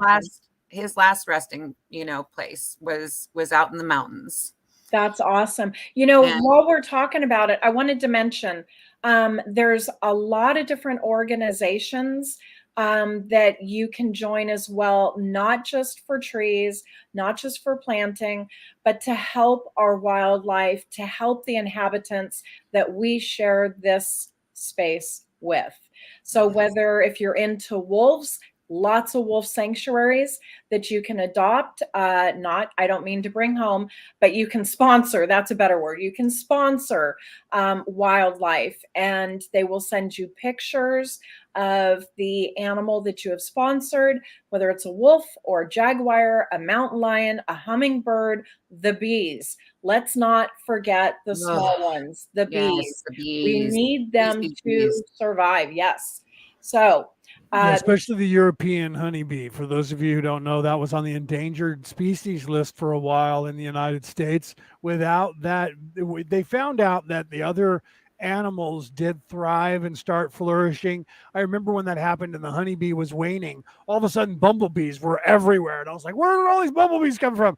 And it was because their population was able to grow larger because they were trying to replace, nature was trying to replace the honeybee, the European honeybee, and that's probably the way it was in the United States before all the monks got here from Europe, because that's where they brought it over with them, not realizing that there was already bees here that would take care of that. But now it's a part of the way that of life in the United States and around the world. And so we have to take care of all of that life. You guys don't know this. Ben and Jerry's realized it, and give a shameless plug for Ben and Jerry's. I'm not getting paid by them, but they realized because of the flavors of their ice cream that without the bees pollinating the plants, first of all, we humans, this is no joke, would not exist. We would die Yeah, because unless we became worker bees and went out and did what they were doing, we'd be out there with shooting, and literally pollinating plants. Literally, a human would have to take the job and pollinate every plant and every tree and every life form on the planet, because these little things that Virginia's talking about, the bees, the honeybees, and other insects, who's that's what they do. Without that population, none of our food becomes possible for us to eat, and we would die and cease to exist. We're part of Can an I explain ecosystem, something to you? When I was doing home educating, so honeybee, there's the honeybee, and then there's three different types, right? The honeybee, the workers, and something else. Don't ask me right now, but it got me so excited. When they actually do it, it goes through their gut, and they poo it back out, and that honey then we eat and digest and heals us from the inside out. And I'm like, right? wow, amazing. it And was it all talks about it, and it goes back to us all being connected. everything. And it's not just as people that we're all connected. We are connected to this earth. We have a responsibility. I mean, I'm saying the obvious that we've been talking about, but we have a responsibility to be Right? taking care of our water and our earth and our food and these things, because it's been us. We have been the ones who have been destroying it all, through carelessness and through greed and through the they that we don't say the name of they. The unconscious. That's how I Right? see Yeah. it lately. When I'm walking around, I'm like, "What's this person a conscious aware? Are they unconscious aware? Are they unconscious at all?" Like that's where I can understand that no matter if they have the awareness or not. Like even for myself, I'm not perfect. I've never thought I was perfect. Well, some moments I did, but then it comes back to not only the imprint we make with the economy within ourselves, like you guys know what I'm talking about. Where am I going with this one? The eco framework. Ecosystem. yeah. Exactly, the ecosystem within ourselves. When we create that within our true nature, then it doesn't really matter the rest of it, because then we're no longer not necessarily just a carbon copy. We're now the crystalline. So we will intuitively and innately know the direction that our soul's going to take. However, that is to honor Gaia, our star family, all of that stuff. And that's when we can truly dive deep into paying it forward. If it's with the humans, the animals, the Yep. anything, right? Because I Yeah. know we didn't come here to play small. We came here to be our multidimensional beingness in all Right. facets that we are. Go big and then go home. We're already Right? There you go. yeah, we're already home. So many people are like, I want to get off this planet, or I want to go somewhere else. And it's like, well, that's why we came here now, was Yeah. so we could be in this heart space in the 0 point energy and connect back to not just the the primordial essence that we are, Yes. the infinite intelligence that we are. And that's where Gaia comes in, because her grid lines are teaching us that ancestry, that descendants, anything and everything. And like how we've added through the ages, regardless of it's plastic, or what was the other one we were talking about before plastic, Leo? Oh, the Roundup and chemicals Yeah. and yeah. So all of these Yeah. different things, our bodies have become adjusted to it to the point where we think it's normal in some sense. And that's where we really have to go within ourselves and ask ourselves, is this going to serve me in 6 months, 5 years, 10 years? And like you said earlier, Virginia, about the minimal stuff. And I think, Cass, you were talking about too, how like we just come to a point where we get to this inward journey, that even though we felt alone for a long time, or scared or worried or separated, we can really take that time. And especially it's springtime. I don't know where you are in the world, but maybe it's winter, but it's still a good time to have a good time. And that's when we can truly connect. And I just want to share something, because we were talking about it earlier. So I had this vision, I would say about 6, 8 months ago, that this is the time now. This is where the two timelines, so to say, will merge themselves. But there's many, many, many, right? But there's two specific ones, right? It doesn't even matter if we give it energy or not, because we already know. And I kept feeling in my heart that there's certain taboo topics that people don't want to talk about. They're just like, forget it, I don't want to go there. And it's mental health, addiction, prevention, homelessness, suicide, and poverty, which collectively is really governing people's forces in fear or doubt, or not remembering their true nature. And it was put on my heart that June 21st, June 22nd, even though I know there's other days that are happening, the solstice, and in Canada, I believe it's National Indigenous Day for people. And I feel us all, as we rise in our hearts into that sacred genome that we are, that we're here to bring awareness to this, so people can be the ambassadors that they are. Absolutely. I keep looking up and down because I'm looking at the beautiful faces, and when we embody this ambassador of wherever it is that we come from, if it's from Earth or another place or wherever it is, everything is perfect as is. And that's where we can really stand together, no matter if we've experienced suicide or near death experiences, Yeah. right? Or homelessness, suicide, any of this stuff, right? And I'm so excited. I'll tell you all more. I'm planning the local, but also I want to do global online, kind of like what we're doing here, because all of us have a voice, and it's time for us to start using it.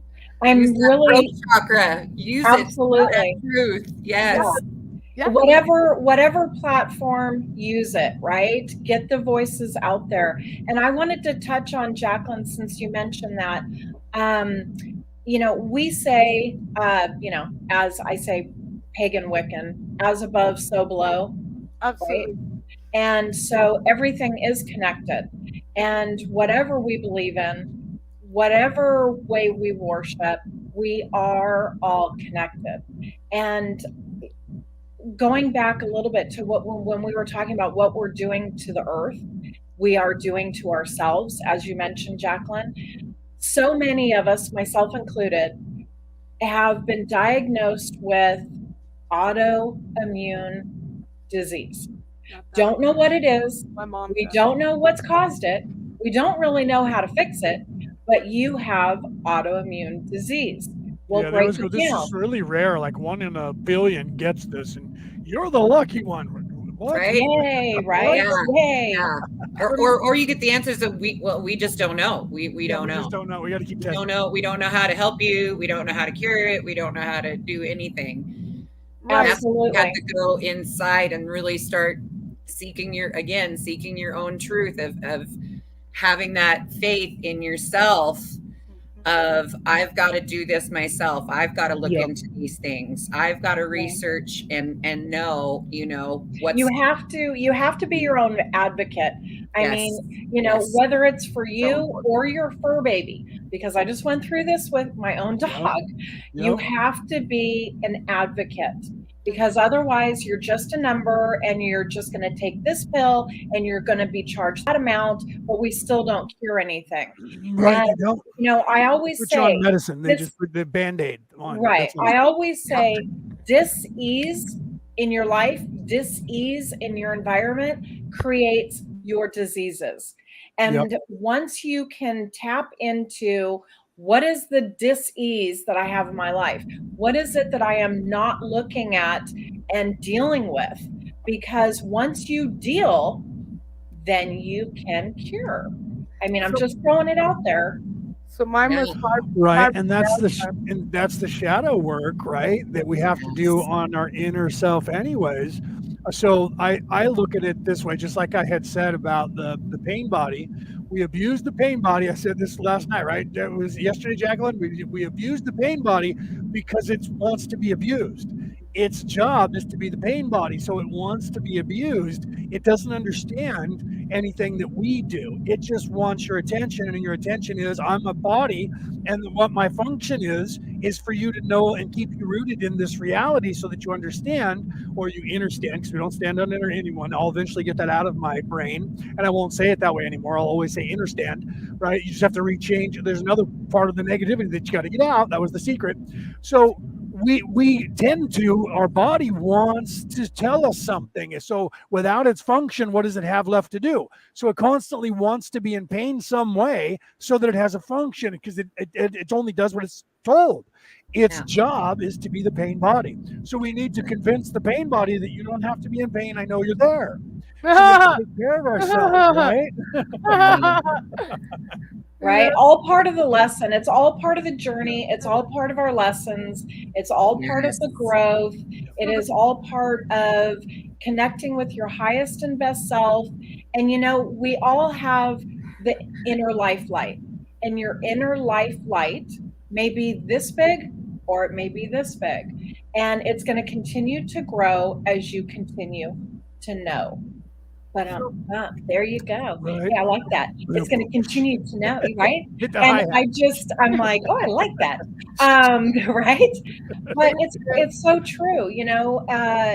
What we do with our environments, inside home, outside home, inside body, outside body, that's what's going to either heal or destroy. We decide. Right. Yep. And that whole, you need to be able to deal in order to heal. Oh, right. But I'm bumped. There we go. Another. I love it. Yeah. Right. Yeah. You have to deal with those issues, and being able to look at yourself. The shadow work is so important. It's not fun. It's not mucky. Not at all. But it needs to be done, and that so I did an entire show. Literally did a 3 hours talk about 3 weeks ago, and it was about that process of what you have to go through. And people go, oh, my life is horrible, or whatever. You get caught in this rut of, if it's 2 steps forward, and every time I take a step forward, it's 2 steps back or 3 steps back. If you have that mindset, you're telling the universe that's your life. You're telling yourself that's your life. So it's a mindset. Everything is a mindset here. You need to realize that. You need to understand that. That's why we don't say to understand, because we don't stand under anyone. Nobody is our superior. And you have to understand. We should be saying that more often, because what is that? That means I get it in here.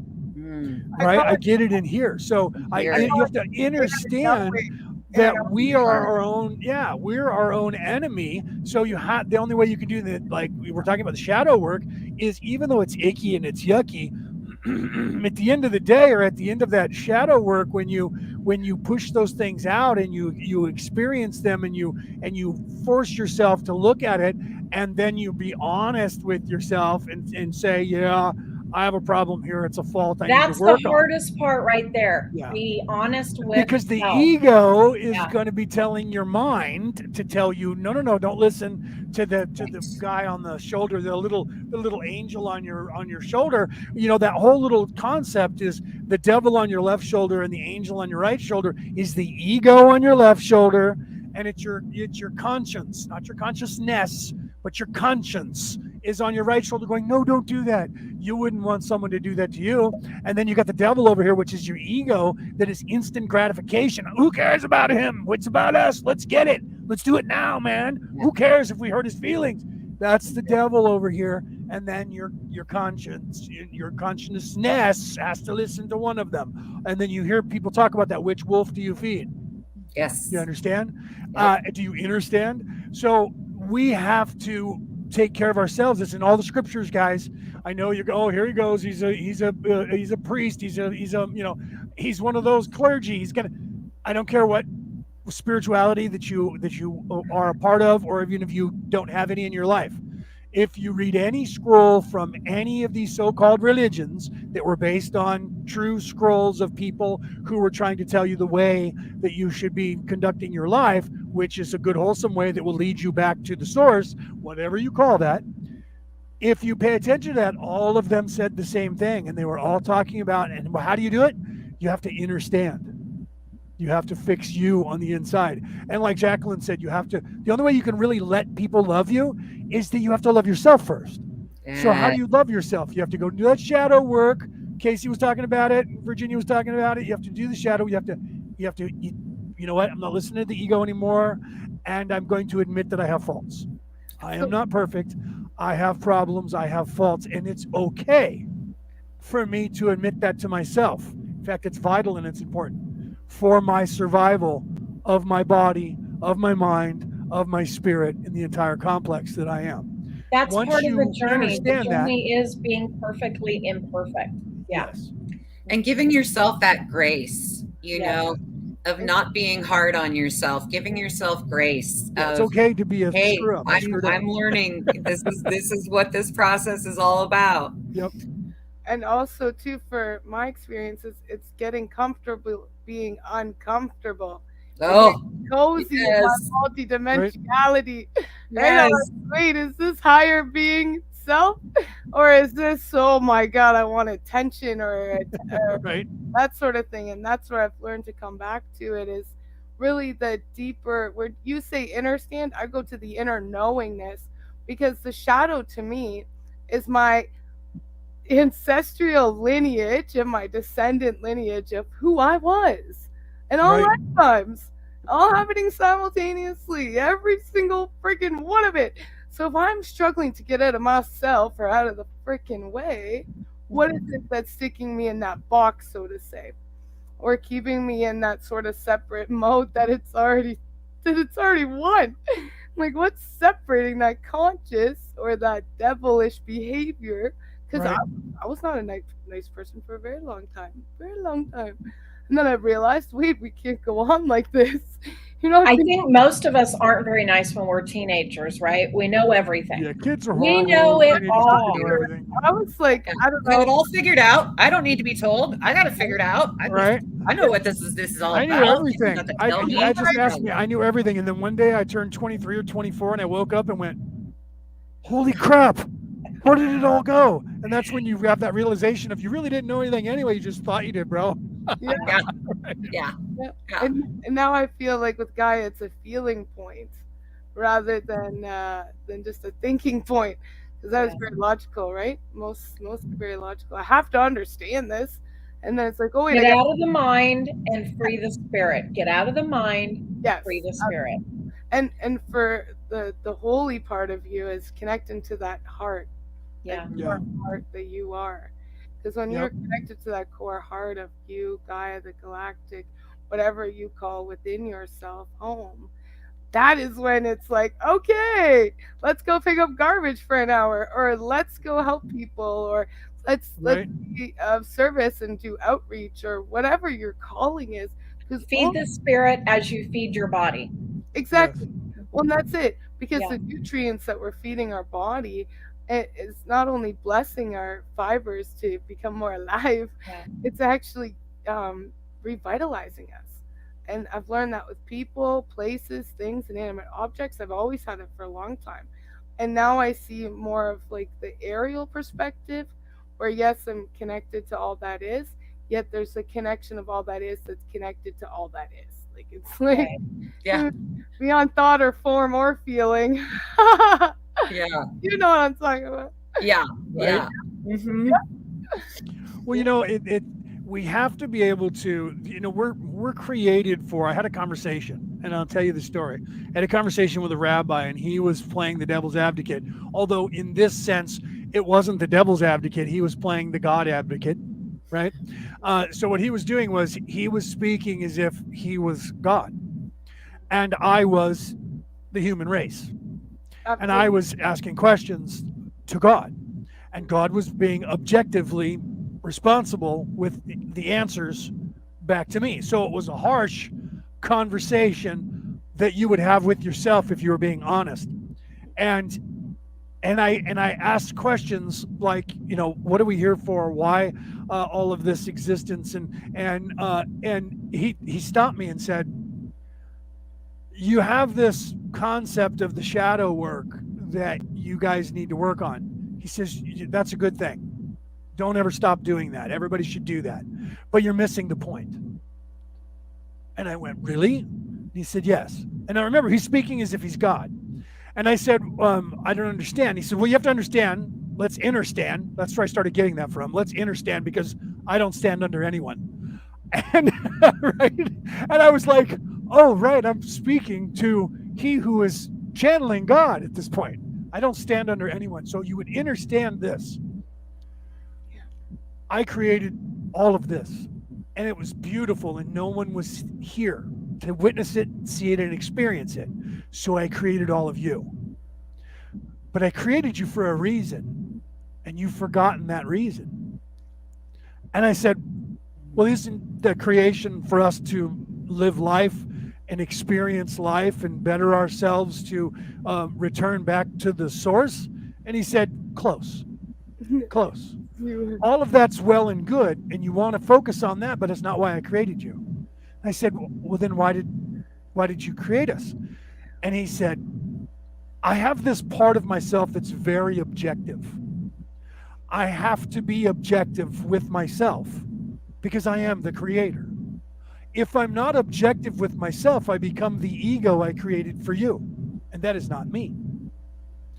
And I said, okay, so I don't understand. And he said, I created you because I created a house and no one was living in it.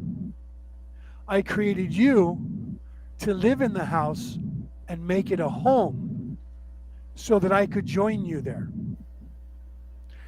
And what's happened is you've forgotten about me and why I created you because you're so obsessed with yourselves.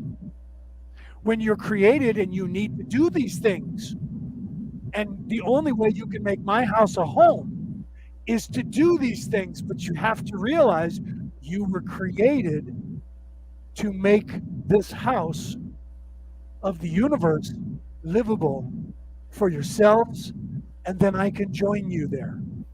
Because I can't join you and won't join you in a house that is not a loving home. I Right. won't. Well, That's why you were kicked out of the garden, because you were turning it into this world that you're living in now.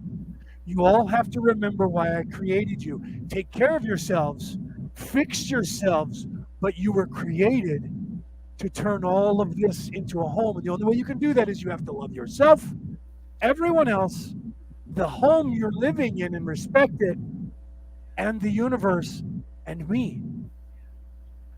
I've already absolutely. given you all of my Absolutely. love. All Yeah. you have to do is return it.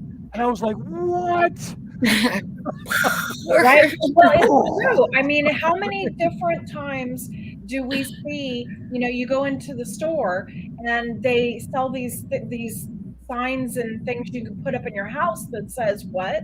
All are welcome here. Oh, Welcome to welcome. our home. Our Welcome to home our is home. open to all. I grew up in a family where there was always enough food made for my friends, my brother's friends, my sister's friends, the neighbors' kids. I mean, we all came together True all the story, because time, she would say, hey, come over to my house tonight. right? We're having dinner, and I know there's going to be plenty. And I was Right. never, And ever turned that's away what we from her need house, to ever. do more of. Invite all into your home, invite all into your space, invite all into together. And isn't it funny how I was having a conversation with a friend and we were talking about, back in the day, someone would come and knock on your door and you'd be like, oh, someone's here. And you would come and now it's almost like we don't have company enough, or people are so into their own worlds that like someone knocks on the door and you're like, who's that? They didn't call me. They didn't text. Like, I didn't at my door. I didn't give you allowed, permission. They must be selling me something or trying to rip me off. Otherwise, they wouldn't be at my door right now. Right. It's automatically like, oh, who's that? But before, I mean, even, 20, 30 years ago or whatever, someone would come and you'd be excited and, hey, welcome in. And do you want some water? Would you like something to eat? Yeah. And, I know for my husband and I, we didn't lock our doors. Yeah. I mean, now everybody locks their door. Yeah, we didn't lock our doors. We didn't. When I was a kid, the kid, everybody who was family or the kids, we went through the back door. Yeah, Even when I went to my grandmother's house, we were in the back door. Speaking of doors, I got somebody at the door. Doors, I can hear it. She's got the dog barking. Someone's at her door. Well, you know what? There's a movie that was made back in the 50s, early 50s, 1950 or 51, 52, with John Wayne and Maureen O'Hara. Was called The Quiet Man. And he left from America. He was born in Ireland, and he left from America and went back to Ireland because he wanted to get away from America and he wanted to get back to his roots. So he went back to Ireland and he bought the house he was born in that his family owned for 10 generations. And people there didn't remember him because he was a little boy. But once he said his name and who his father was, everyone was like, I know your dad. I remember you when you were a kid. And so he met this girl, Maureen O'Hara, and he fell in love with her. And so he was courting her, and they went to the front door and knocked, and she ran into the kitchen or the dining room where her brother was eating and says, there's someone at the front door. And he says, what, is the back door not good enough for him? Who are these people? Because that was the way they were in Ireland as well. And at my grandmother's house, if there was a knock at the front door, it was a stranger. Because everybody who knew my grandmother would come to the back door and you didn't need to knock. It was open. Just come in. Right? Yeah. And that's true too, that you just assume that anybody that, family or friends that are family aren't going to be knocking. Right. And that's the way it was. I had a buddy of mine. I'm still friends with him. We've been friends for 35 years. And my mother told him that. And I remember I was 17, he was 16 at the time. And he would come over and he wouldn't knock, and he'd walk in the door and go straight into the kitchen, open up the refrigerator, rummage around, make a sandwich, eat leftovers. And my mom never cared because that was what it was for. Right? She would make extra, and it would be leftovers for whoever wanted them. It was open game for anyone. So he would come in when he was hungry, nothing at his house. His mom wasn't home or she didn't cook dinner. He'd show up at our house and start rummaging through the leftovers. My family to this day still does this. I have to keep slices of cheese in the refrigerator for my sister. One of my sisters, she loves cheese like I do. She comes in, first thing she does is go in and get some cheese. What kind of cheese do you have today? I got to have 4 or 5 kinds of cheese. In fact, she came on Wednesday and she says, what you don't have the smoked Mund or the smoked Gouda? And I said, yeah, they didn't have those. I went to Food Max this week and not at another store, and they didn't have any smoked Gouda. And she was like, oh, that's no good. I'll have to have sharp cheddar then. You know what I mean? My brother shows up and he goes for salami. I always keep a salami in the fridge because if my brother shows up, he's going to go over and have a couple pieces of salami. You know what I mean? And that's normal. It's normal for in our family. But these days, you're right. Someone knocks at the front door and you're like, who is that? Yeah, well, the dog is happy now because it was her Chewy dog food delivery. So. Oh, so out the window going, the peanut butter box is here. Like a commercial, right? Well, and one of the things, just talking about the home, and one of the things, my husband and I have been together for 23 years. And we don't have children, and both of our brothers have lived with us off and on, and friends have lived with us. But one of the things that they always said was that our home, there was always a feeling of like, it didn't matter if it was their first time there or their 100th time there, they felt at home. Absolutely. They felt comfortable. Yeah. And I remember even before I really was understanding energy and a lot of things. We don't stand under anyone. Right. There we go. I'm gonna eventually one day I won't say understanding anymore because it'll be out, and I will say understanding, and people Yeah. will look at me weird, when I do it, because What? we're so programmed to say that word, aren't we? It's hard not to say understand. Yeah. And when who's got me originally said that was Michael Tellinger. I don't know if anybody out there knows who he is. I was talking to him, and he said, "Understand?" Well, nope. I don't stand under anyone. So when that rabbi said that, I was like, oh, and he's talking as if he's God, and I don't stand under anyone. And then Michael Tellinger said that. So now I've tried to incorporate that into, and every time somebody says it, I go, no, we don't stand under anyone. Let's get that out. That's negative. Right. Yeah. But Cassie, like you were saying, The bad stuff be gone spray. there you go.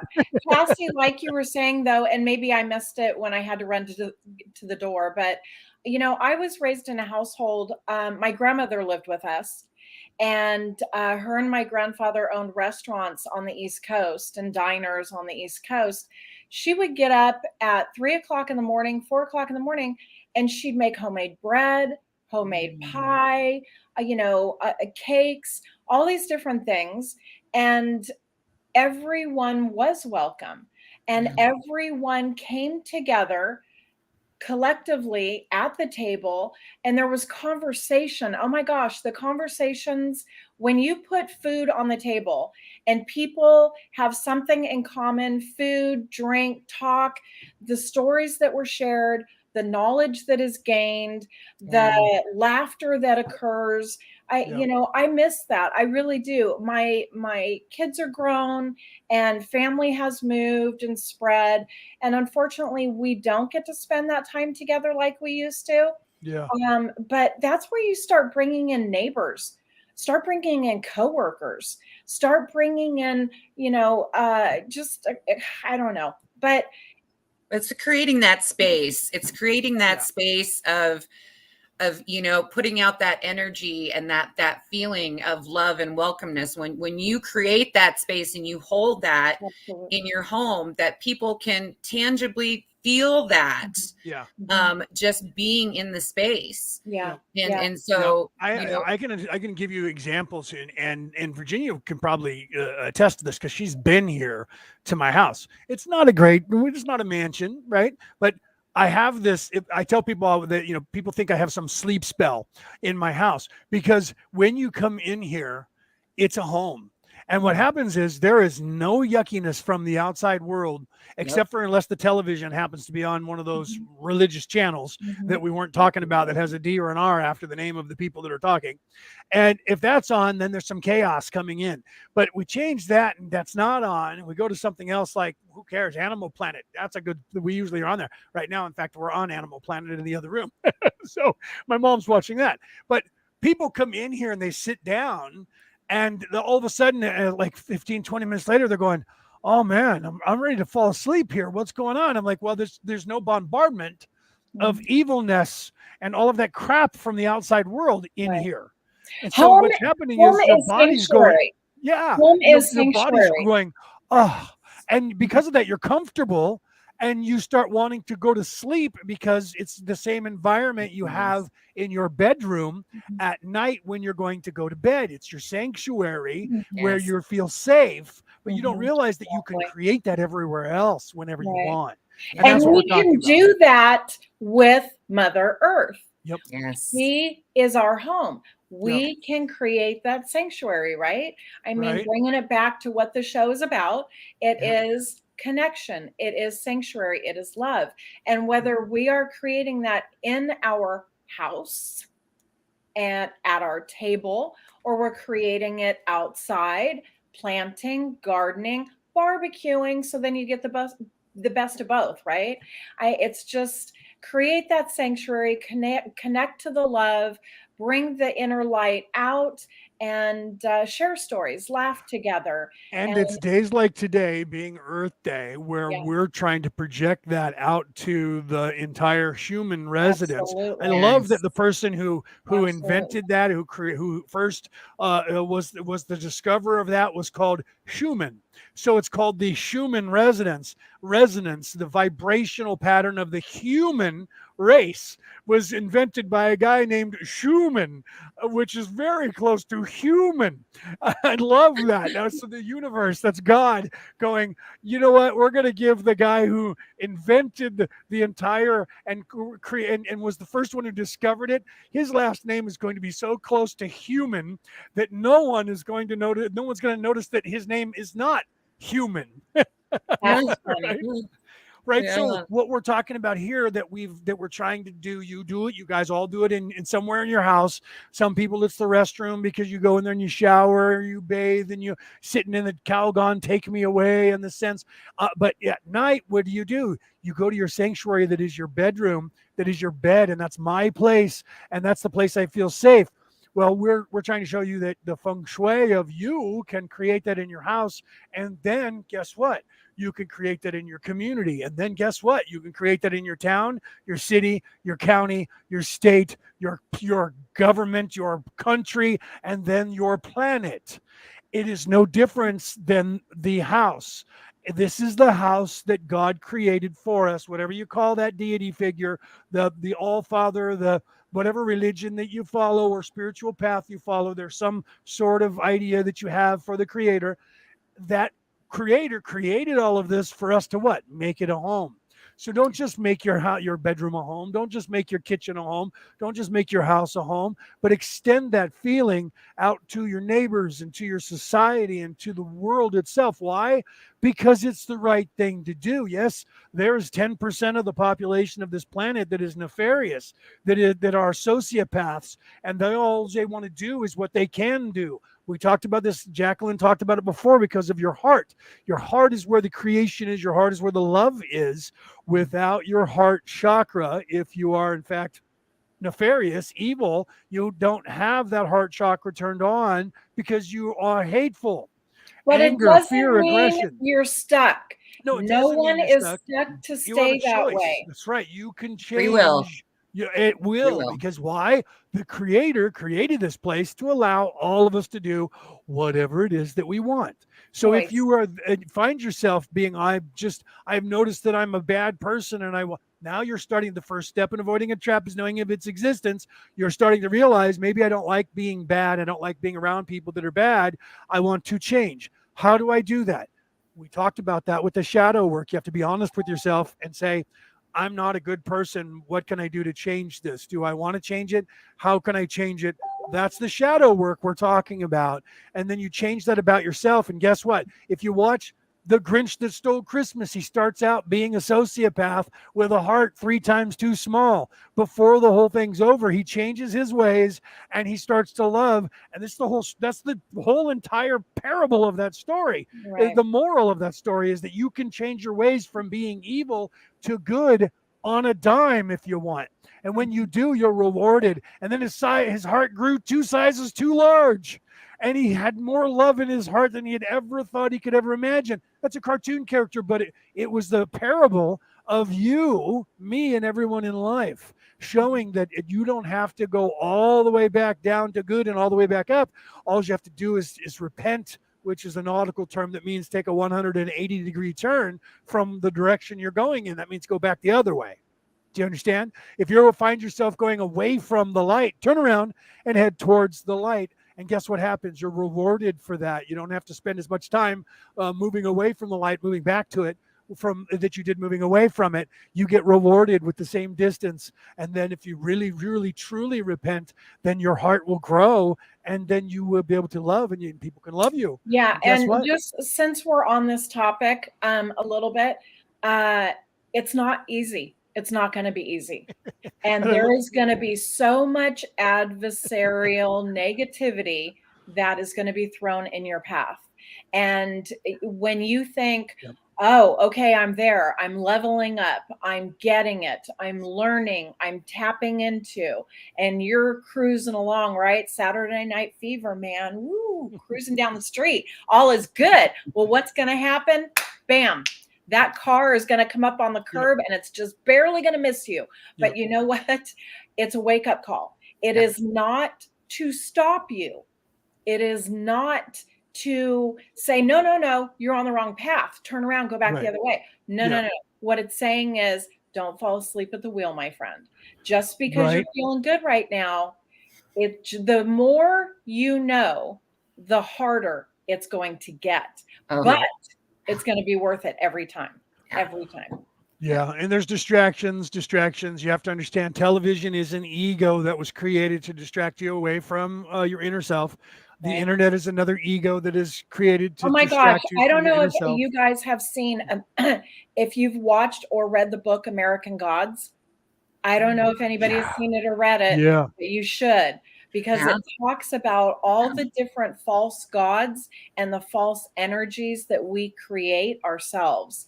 And I Yep. know we're digressing a little bit from Earth Day, but No, because it just all, goes it to all show encompasses that. No, the I think it energy, all. right? The Yeah. energy, No, absolutely. Yeah, I think I was it's actually all. talking about that on my show last week or the week before, because we were talking about the days of the week, and I said Wednesday is named after Odin, and people were like, "What do you mean?" And I'm like, "Because Odin is not the real name of that god.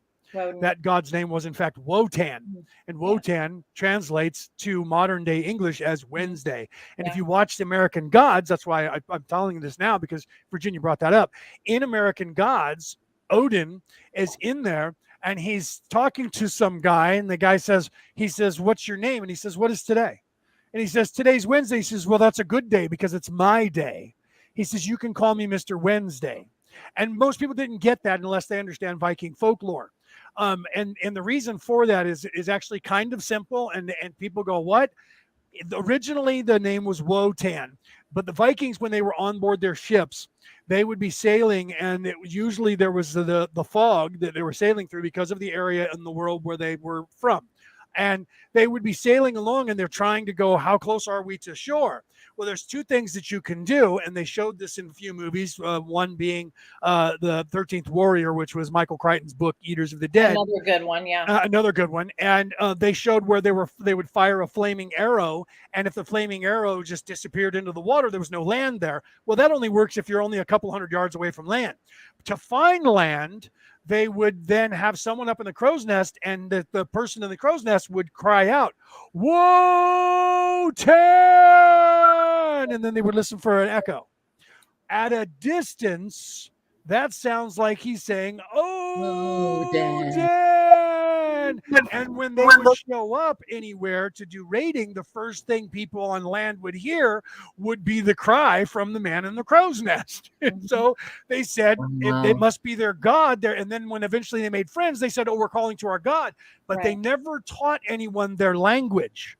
The Vikings would learn everyone else's language and never taught anyone theirs so they could talk to each other and no one knew what they were saying. So they never told them the deity's name was Wotan because they didn't want people to understand anything about their language. So now everyone just calls that deity Odin, and it's okay. And no one in Sweden, Norway, or Finland corrects anyone. Why? Because secretly they still don't want anyone to know their language. Right. And that his name is originally Wotan, and Wotan meant Wednesday.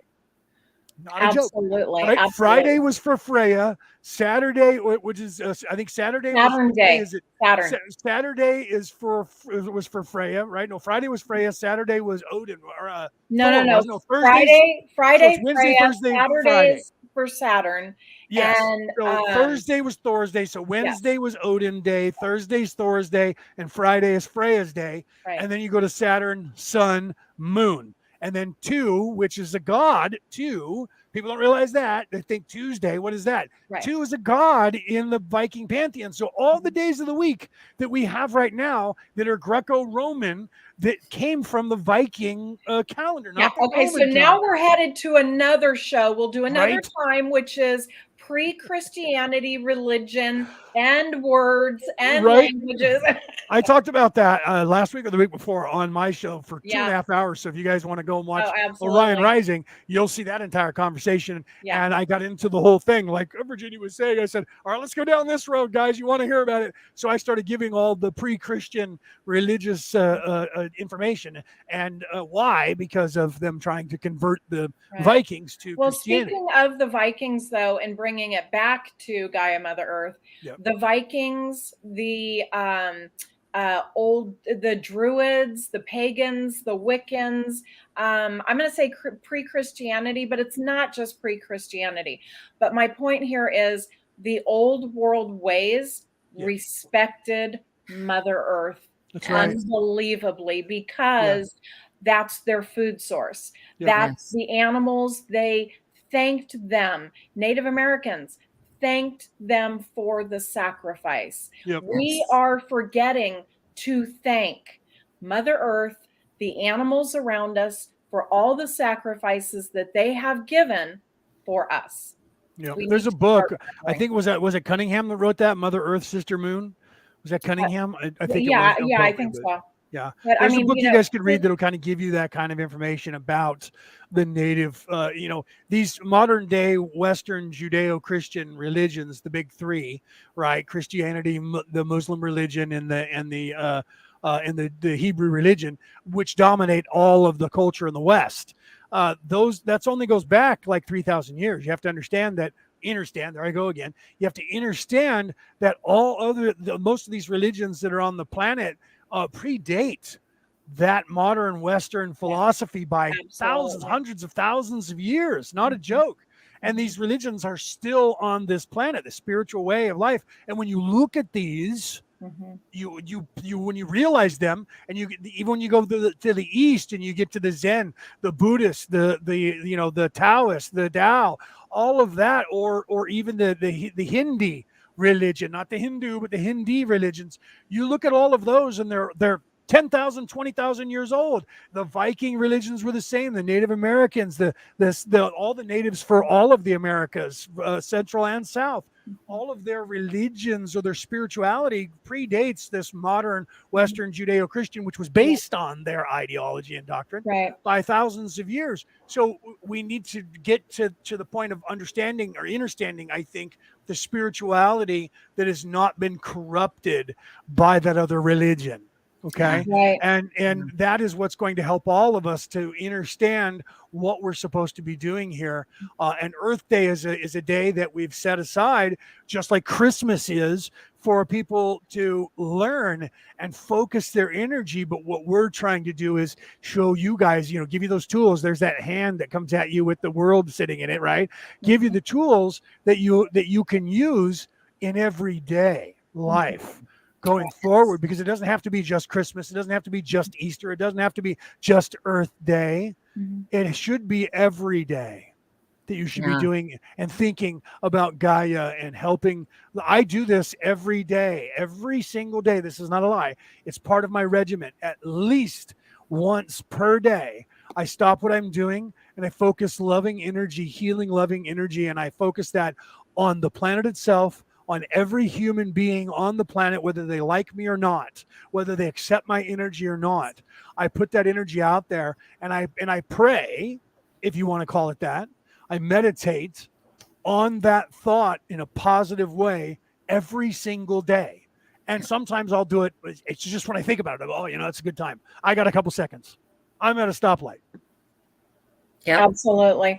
And I just wanted to say also, keep it simple. Right? The KISS method, keep it simple, stupid. A lot of times in metaphysics, we use cards, right? We use cards for doing our readings. However, way back when, what did the Vikings have? They had ruins. What were the ruins initially? They were rocks. Then they became trees, and they learned from the trees. They learned from the earth. So it does not have to be expensive. It does not have to be difficult. It is all with us and all around us at all times. And they're just tools. What you guys need to understand is when we start people, this is what we do at a psychic reading and development. The development part of that is that we assist everyone in developing whatever skill set you want, because you can have every skill set that's out there that has to do with extrasensory. Okay. We all have those skills. If we want them, they're there for us. You have to get past the indoctrination of those religions that have been corrupted and get back to the spiritual part that was being taught by whatever the deity is they based it on. Trust me, if you look into it, look at Christianity and go and listen to what Jesus said, read the red words. If Miguel de la Peña from Brazil was here right now, he would tell you that. Read the red words. That's the words that either God or Jesus is speaking. Pay attention to those words and you'll realize they're not saying go to a box and pay a tithing. They're not saying any of that. They're saying that your inner light is where you're supposed to be focusing. It's the religious people who got together that decided I can make money off of this. Okay, now I'm a Christian minister, but I was also knighted by the Catholic Church, and I'm a recovering Catholic. Okay, the Pope walks around with $1 million freaking robe on. Excuse me? Why does that? Well, the robe is supposed to be there to show you that I'm no different than Jesus. Jesus didn't wear $1 million robe, Jack. Yeah. His cost about $2.98. It was made of burlap. Most of the times in old religion, there was not clothes. If you read or look into Druidism, pagan, Wiccan, and again, let me just say before we get any of the hate talk, just because I'm talking about this, just because I am a witch, does not mean that I don't believe in God, the higher creation, and the all. But I keep coming back to this because a lot of times people didn't know how to read.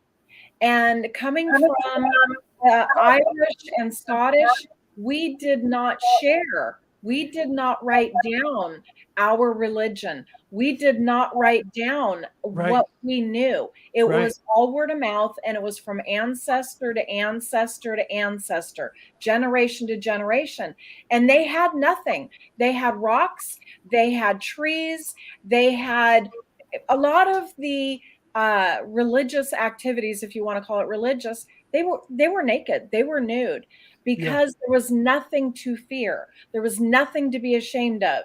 There was nothing to hide behind because it's how we were created, right? Adam and Eve, they had nothing until they had a fig leaf. And that's when things started to change. Right. And Peter, the Druids, if you look at that, welcome, sorry, Peter. No, go ahead, Peter, please, because you're the guy who hasn't been here for a while. So say something. I'll shut up. Hey, Peter. Hi, Peter. Nothing the Druids ever did were written down. Nothing was ever written down. They all was all up here. There's no knowledge that was ever written down, shared with others. It's not knowledge that's known to everybody. It wasn't written down. It was down to the bare basics. Either you had the knowledge or a word to mouth type of thing, but never written down, nothing like that sort of stuff. Right. Agreed. Absolutely. I agree. And I have to say, this is my opinion. So again, forget the hate mail. Don't waste your time because I'm not reading it anyway. So my opinion is when we started writing stuff down, when we started logging things, we started numbers. We started control because it was, we no longer were listening to the guidance of ourselves or from the wisdom shared in our DNA from our ancestors. We lost what we already knew because we felt if we didn't read it, we didn't do it this way, we didn't stay in the box, then it wasn't right. And I say bullshit on that. Yeah, and it's and not being able to go with that flow of energy of what, that divine flow that's saying, hey, just have faith in me instead of having to control and put things in boxes and in times and whatnot. But go ahead, Peter, I'm sorry. No, the mistake we made is the universal language of symbols. And we forgot about symbols. We were hooked on this writing stuff down, making photos, all that nonsense. What we actually should have focused on is symbols. If you understand symbols, the ancient world, all that knowledge, all that stuff will appear. But how many modern humans still understand symbolism, that kind of stuff? We've forgotten that stuff. Yep. All the ancient used symbols. That's how they communicated. But we forgot that. We got into this thing, everything has to be written down and passed on from generation to generation. If you can read symbols properly, you can have all the ancient knowledge you will ever need, in any case. Right, it's true. I mean, Absolutely. at least with alchemy, they've kind of stayed with that, and in Virginia, you can attest that the like Pish Posh and a few other languages that are the magical languages, they also use a lot of the symbols that the alchemists use to communicate and what things are. And I agree 100%. If you look even further, I've done shows on this, but there were years ago about the symbols and the esotericness of that, and you look at the symbols, even the Native American symbols. You look at the Viking runes, which Virginia had mentioned just a few minutes ago. Those were all those symbols are translatable to different races. Yet our words, I'm using an app to learn words of 14 different European countries, who all of which used the same Viking runes at one time to communicate, and now their words are different. So I agree with you, Peter, on that respect. Really quickly, I want to give a shout out to Watchers Talk, Omar, who was here earlier, who we gave a shout out to about his show that he's doing right now, concurrent with ours. He's got another show going. He literally just said that he's watching us while he's doing the show, and he's going to give us a shout out after his next speaker, right? And we had given him a shout out earlier, so I wanted to give him another shout out that Watchers Talk is on the air. If you guys, after this show, go over and take a look. I'm sure you'll be able to watch his show, because he does like I do. It's posted. It's there for you to see. And you guys should take a look at that and extend your Earth Day, right? Don't just listen to us for a few hours. Extend your Earth Day and make it a whole day event and pay attention. Or other people are out there too. I'm just saying that there's more that I know as well. I could probably plug another 5 guys, but I'm not going to plug everybody, right? Omar, he and I used to work together. We still do. And he plugged me. I plug him. That's a good show right there. So take a look at that stuff, guys. So anyways, Peter, I'm glad you made it. And no storm, right? You're cool right now. You don't have to worry about it. Like when I was in Arizona, we had the freaking monsoons. It would be going, I'd be going listen down. to the lightning coming in. Give about 20-30 minutes. Just give it a minute, yeah, no, right? it's coming in again. Well, then we need to give Peter the floor right now before we lose him. So Right? Peter, jump Peter, in here so and give us. No, don't worry. It won't be. It's a passing storm. It won't come here. I just joined in. I'm still catching up. I'll take the floor a bit later on. Let me just get into things a bit first. Right. You know, one of the things that you were talking about, Leo, about giving your energy and just sending that out to Mother Gaia. And one of my favorite meditations, and I do it quite often, is, and I say, and it's just something that I, intuitively did myself, but that song, This Little Light of Mine. Yeah. I'll start that in my head of this little light of mine. I'm going to let it shine. And I'm like imagining, and sending out that energy past my room, past my house, past my streets, sending that out, that energy all out. And imagining, and then I'm saying, this big light of mine, I'm going to let it shine. And I build it. That's and then awesome. I turn it into this giant light of mine. And I'm spreading that light just further out into the States and past the United States and across the ocean. And I had this beautiful experience. I think it was on 2/22. That I did that, and I literally saw like a nuclear explosion of green, just healing energy above me, like on a map, like where I would be in Idaho, USA, this big explosion of just green healing energy. And so, I mean, even, if you don't have the time to go and pick up some garbage or to go plant something or whatever, do it with your energy and your thoughts of sending that energy back into Mother Gaia by just imagining, taking, like you said, take those couple of seconds and remember that light that's inside of you and grow it and spread it out. So you're sending it to Mother Gaia. You're sending it to humanity. You're saying heal. We need to all heal. We need to feel this. We need to feel that light. And so I just wanted to share that because that's something small, but it was so huge. I felt the power behind it. That's all it takes. And, people don't realize that something really small that you do that only takes a couple of seconds can make a really big difference to other people if you're in the right place at the right time. Right. Here's an example that happened to me in real life. Okay. a buddy of mine, Virginia knows who I'm not going to mention his name right now because if I do, I don't have permission, so I don't have his permission to tell people who he is. But I hadn't heard from him for a long time.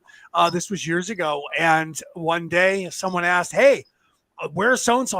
You haven't talked to him for a while. Neither have I. Have you talked to him?" "Oh, no, I haven't. That's weird." And then like the next day, another person said, "Hey, where is that guy?" And I went, I don't know. That's weird. And me being me, I took that as a sign. The universe was bringing this man up over and over to me. Yes. I needed to go and find him. So I went after I went to where he worked, and they said he didn't work there anymore. I thought, well, that's odd. Okay. So I left from there, and I thought, where would he be? I looked at the time, and I went, I know where his wife works. He's going to pick her up from work. He's going to be there in 20 minutes. I'm going to head there.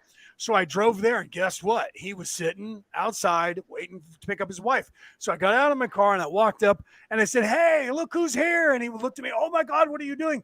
And I talked to him, and we're hanging out. And he said, "What are you doing later?" I said, "I got nothing to do." He says, "Come over. We'll do dinner." I did. Went to the house. We had a great time. About 3 weeks later, we were sitting in his front yard, drinking some beer and eating some food. And he says to me, "You know what, man?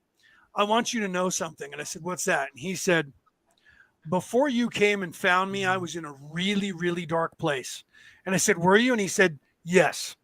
The night before you came and found me, I put my gun in my mouth.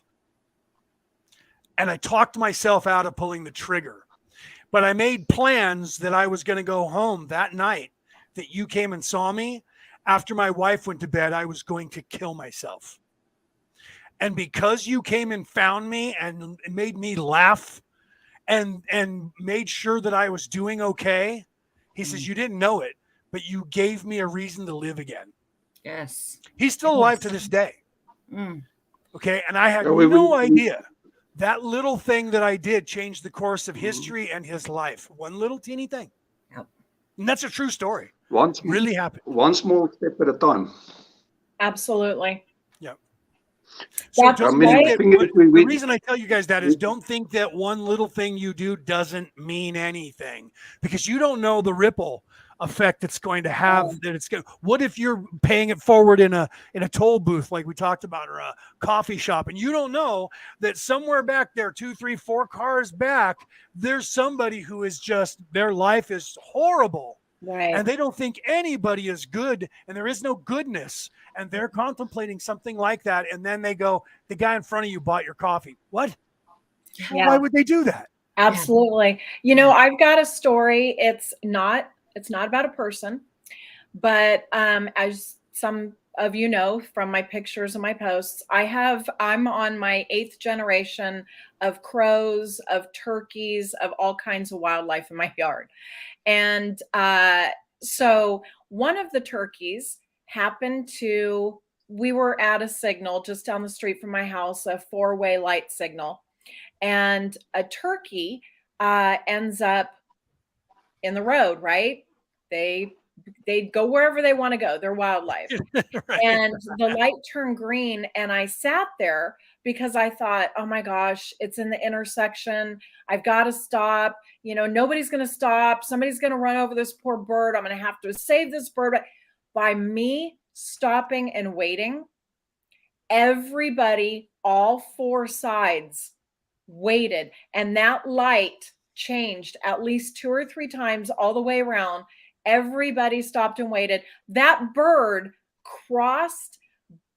It was so amazing to see how one person, and it happened multiple times, and it did give me hope again. Hey, not all people are shitheads. Hey, not all people are bad.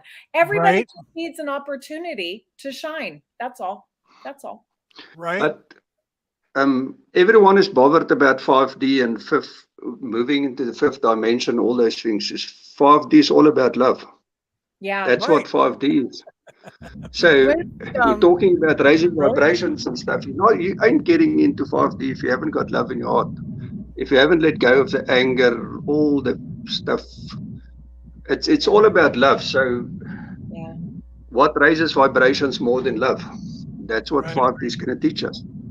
Absolutely. That almost comes back to the message Jesus had. His message was love. Yes, agreed. In 5D, it's only going to be love. Nothing else will work. Right.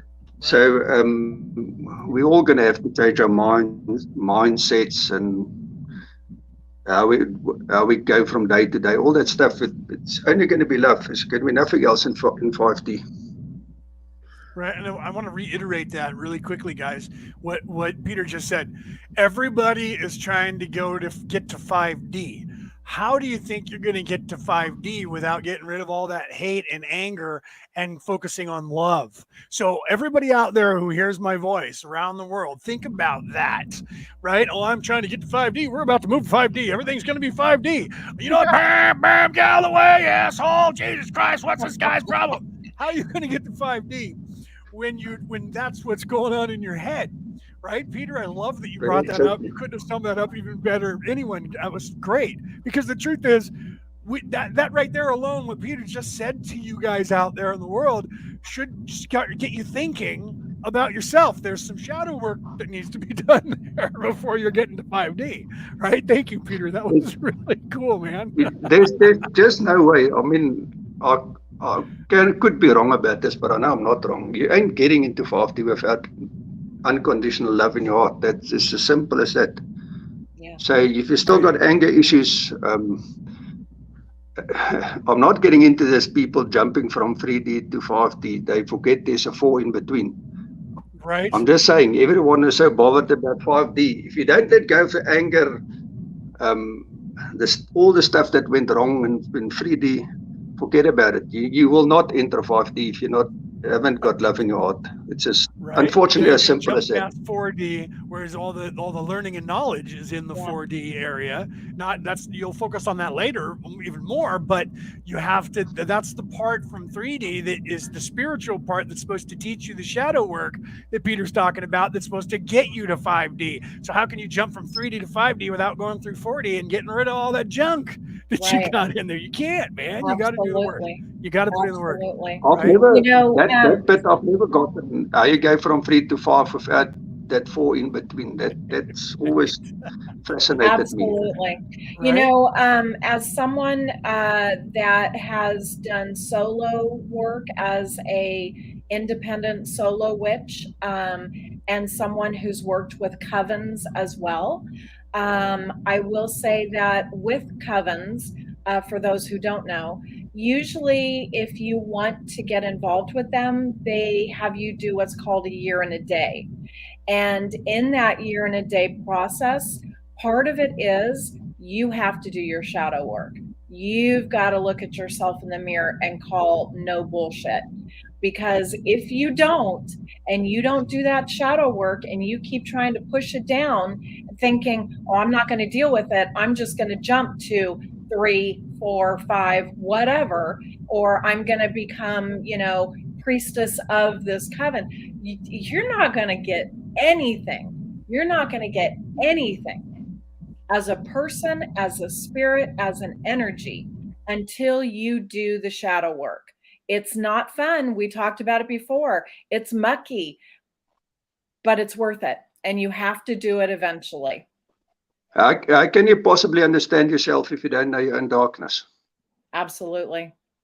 You don't. You're looking at 50% of yourself if you try and argue that there's no darkness, that no shadow work is needed. No. Living in fool's paradise, you have to face that side of you, learn to deal with it and carry on with it.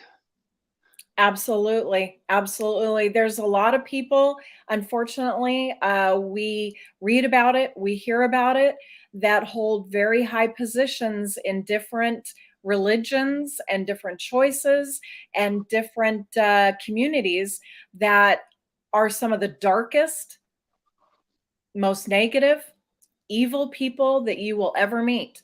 Why? Because they put on a robe, because they put on a sash, because they put on a crown, whatever it is, whatever you want, whatever. And they are not doing the work. They're not walking the walk. They're not talking the talk. They just want to reap the rewards, but they're raping in the meantime. I'm just saying. And also to add to what you were saying, Peter, from once I was rocketed into understanding love, the unconditional aspects within, and inner knowing and inner standing, right? It became a wisdom of the soul. So Yeah. the soul was able to grow within this particular continuum, because all continuums are simultaneous. And the deeper I dove into it, it became wisdom over love, or love over wisdom. And that's really when that 0 point came into the degree, to understand that there was no need to live in fear, or to see that symbol in a negative viewpoint, and be able to see it in the highest regarding light. Because for the longest time, many of these symbols that we're just talking about hold certain frequencies or energies to it. And then when we're no longer distorted or polarized by good nor bad, or any of the logistics as is, and just see it as part of the spectrum of light or understanding or love, right? Because, like, and the universe always shows up for us in so many different ways, especially on this planet and these days. Because, like, goodness only knows what was going on in the 70s, and they're like, hey, we need to create this, and this is going to be a right, because there was obviously momentum building, Yeah. right, to be able Yeah. to create these momentum, to be Yeah. able to be here and just be present with Gaia, with friends, family, and just appreciate each other. Because wow. Absolutely. When The you thing think is, about it, oh, go ahead, Peter. we can complicate raising your vibrations, all those things, as much as we want. The fact is, if you've got love in your heart, that vibration skyrockets. Everything changes. That, if people want to ask me, how do you really raise your vibrations? The simple answer is, have love in your heart. Do whatever you do with love. Off goes the vibrations. You Yeah. don't have anger in, all that stuff falls away. It's not a difficult thing to raise your vibrations. It's actually simple. But how many people can genuinely say they've got love in their hearts? Right. Absolutely. And I love, that that the opposite of love isn't hate, it's fear. Right. Right. And being in, the more that you do love yourself, and the more that unconditionally, and I found that, wow, I thought that I could love someone unconditionally. I thought that I did.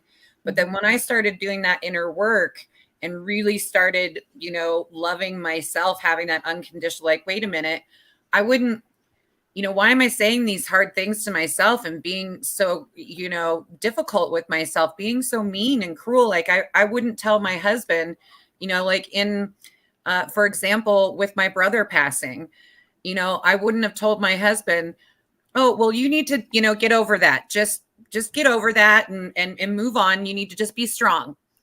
There's no way that I would tell someone that I love that, Right. So why was I being hard on myself of doing that, of saying, oh, well, I need to heal. I need to be okay. It was when I finally accepted and just released and surrendered, to that loving energy. And then I started feeling that for myself, and having that love. And then you're able to grow that love, whether it be through meditation, whether it be through sharing, having that meal at the table, planting that tree. All of it is all encircled with this love. Like Peter's saying, that is the main thing. That is the one thing that all of these, religions, all of these ancient ways, it's all around love. If you can love yourself and find that God inside of you, and you can love everything else, then that spreads. It spreads like wildfire to this person. It's like the telephone game. It ends up spreading. Yep. And so it really is. I wanted to throw that in there, that it just... Let's put it this way. The true keys to the kingdom is self-love. The moment you have self-love, you have the keys to the kingdom. Yes, absolutely. Right. Agreed. Yes. Yes. Yeah. Right. The second, yeah, And that's the difficult. That's the most difficult part is self-love. It's easy loving others and all that stuff. The self-love. That's why I say absolute keys to the kingdom is the moment you have that self-love, everything changes. Yeah. The whole world opens up for you. Yeah, everything opens up once you do that. I agree that you have to do that work to get to that point. And to love yourself, you have to be honest with yourself. I went through that process. So first, to be honest with yourself, you have to be objective, right? Instead of being submissive or subjective, right? Most of the time, what they want us to be is subjective. That's what they preach subconsciously to us with everything they do. We talked about that earlier by centralizing everything, getting us hooked on their food at the store, not growing it, getting us hooked on their, they're selling us water on a planet that's 75% water, and water falls from the sky, right? But they're charging us money. That's being subjective. You're a subject when you are subjective. When you're objective, right, then you're seeing yourself as an object, not a subject. That means that you're being honest with yourself, and you're seeing this body, this pain body, as a construct, an object, right? So you're being objective. You're seeing the world from the view of honesty, right? So that allows you to, if you're being objective, it allows you to rise above this pain body and ego body. And so when you become objective, then you're honest. So you first have to become objective, then you have to be honest with yourself. And once you do those two things and you look at yourself objectively on the inside, and you're honest with yourself on the inside, then guess what? All of a sudden that unlocks things about yourself. And then when you work on those and you're honest again and objective with yourself again, then you fall in love with yourself. Why? I have to fix me. I have problems. That hurts. I need to fix it. That's the love that you're feeling for yourself. You don't realize that you love yourself until you look at yourself and you're honest with yourself. And then you go, oh my God, I love me and I don't want to be that way anymore. And that's what Peter's talking about. That's the key. Well, Leonard, let's put it this way. I'm a healer. That's my main thing. How the hell can I heal you if I can't even heal myself? Right. I've got no right healing other people if I can't heal myself first. Absolutely. It always starts with me first. Yes. It's not as simple as, listen, I'm going to heal you and I'm going to heal you. Yeah. If I cannot do it for myself, I believe I've got no right to heal anyone here. Well, wouldn't you agree, Peter, that healing is the exchange of energy? So like you said, if you don't heal you, if you don't love you, you cannot heal another because your energy is blocked. Your energy is not healthy. Right. Yes. If there's no self-love, I'm blocking myself. Yes. I'm blocking my energy. I'm blocking everything. I just don't believe you've got a right to heal others if you don't love yourself. If you can't heal yourself first, then I've got a right. Okay, I can heal X, Y, and Z. Otherwise, no chance. Then I'm projecting my stuff onto others, my issues onto others. Yeah. I've got no right in healing someone if I cannot do it for myself. That's something people need to realize. It always starts with yourself. Yes. Once you're fixed, once your ducks is in a row, then things move on. Then you can help others and do what you have to do. But it always comes back to yourself. Yeah. You have to open your heart, which means you have to love yourself. And then your heart chakra starts becoming more aligned. And when that happens, that's the creation. That's when you can create. And then meaning what? I can create love. I can love. I can be loved. Do you understand? And then that goes back to why were we created? And we were created to make this place a home. And how do you make a place a home? It has to be loved. There has to be love in it. Yes. Exactly. Yeah. So I'm looking forward to 5D. I mean, it's going to be a whole different world once there's love in this world. Yeah. Once we learn to live with each other, it's going to be a completely different world. Completely different to this. Well, and people don't realize because they look at the world through the lens of that religion that we talked about before, because that's the one that rules the news.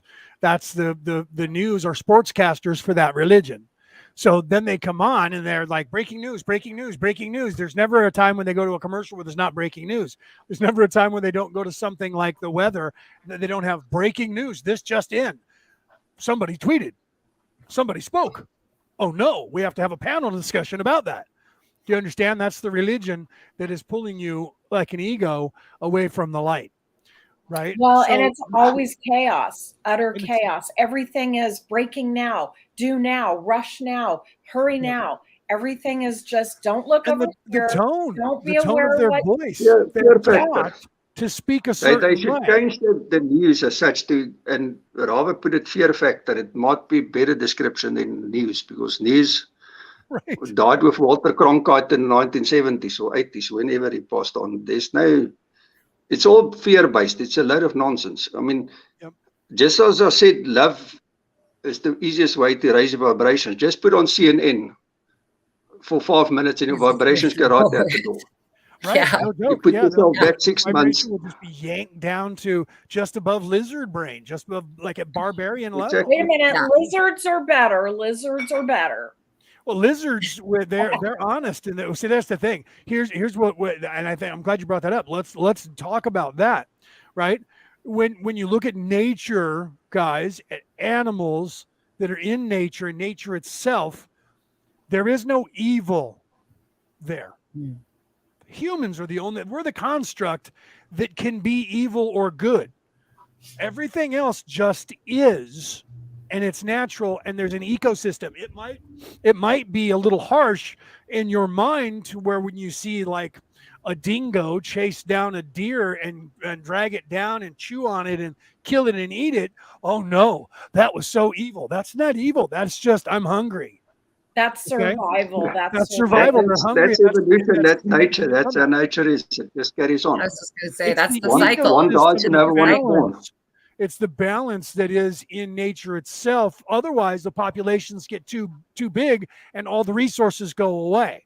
And that's what's happening with us humans, is that we're not living in society anymore. We're living against it. And you have craziness going on. Now we have to produce food for ourselves as a profession because we're eating too much, because we're not living with the earth itself and renewing it like we talked about before and giving We've back. lost the saying, rhythm. Thank you. We've lost the rhythm, the heartbeat of life. We've lost it. Yeah. Right. So that goes the back to Hopi what Indians Peter Back. just We're said. starting, I think we are starting to get it back, and people Well, like and us we are, and that's being the my ones point. to open it up. And Yeah, the pendulum had swung a long time ago towards darkness, and people now they look at the world. This is where I was going with that. They look at the world through the lens of that religion. That religion teaches you fear. So when you see the world, they're like, "Oh no, there's a race war, and there's all this evil going on, and it's all right amongst you." And we look around and go, "Really? Where's that? It's not here." Right? But they keep telling you that it is somewhere. And that fear gets people thinking that this part of the world now is worse than it's ever been in the history of the world. And the truth is, right now, where the world really is closer to the light than it has been in all of the history that we have to look at. And that's not a joke, and that's not an exaggeration, and it's not a lie. We are swinging closer and back towards the light as an entire species, way far greater than 200, 400, 1,000 years ago, 2,000 years ago. You don't realize when Jesus walked the earth, no one even understood. No one even got spiritually or even had in their mind that they were a sentient life form or that they were immortal in any way at all. And Jesus was trying to tell them, and a lot of them were like, okay, I don't know who this guy is, but he's talking about some stuff that I've never heard of before in my entire existence. I don't even understand him. Therefore, they were afraid of him. Okay? Think about that. We take that for granted now. When people go, oh, Jesus said, people go, oh, yeah, I know. I heard about that a long time ago. Jesus said, Jesus said, Jesus said. Think of a time when that knowledge wasn't even in existence. That's how far we've come back towards the light, is that we take it for granted now and go, pshaw, Jesus, I know more than he did. Right? You don't. You think you did. But my point is, we are now swinging in a way that Peter can say, people are actually talking about going from 3D to 4D to 5D. 25, 35 years ago, no one even understood those terms. Okay, so the progress that we've made, for those of you who think the world is going to hell in a handbasket, show me the handbasket, and I'll show you an entire world of loaves and fishes in that handbasket.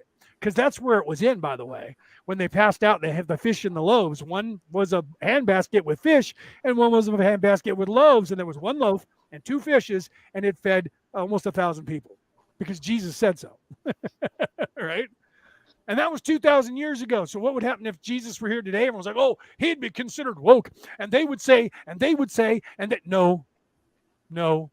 No, you're thinking that Jesus would be here and he would be like me, to where you could just say anything you want about me, no matter how nefarious it is, even to my face. Have you ever seen any of the movies or heard the stories? When someone tried to do that to Jesus, they looked him in the eyes. Guess what happened? They got scared and stopped because they understood who he was. Yeah. Think about that. Yeah. I'm just saying.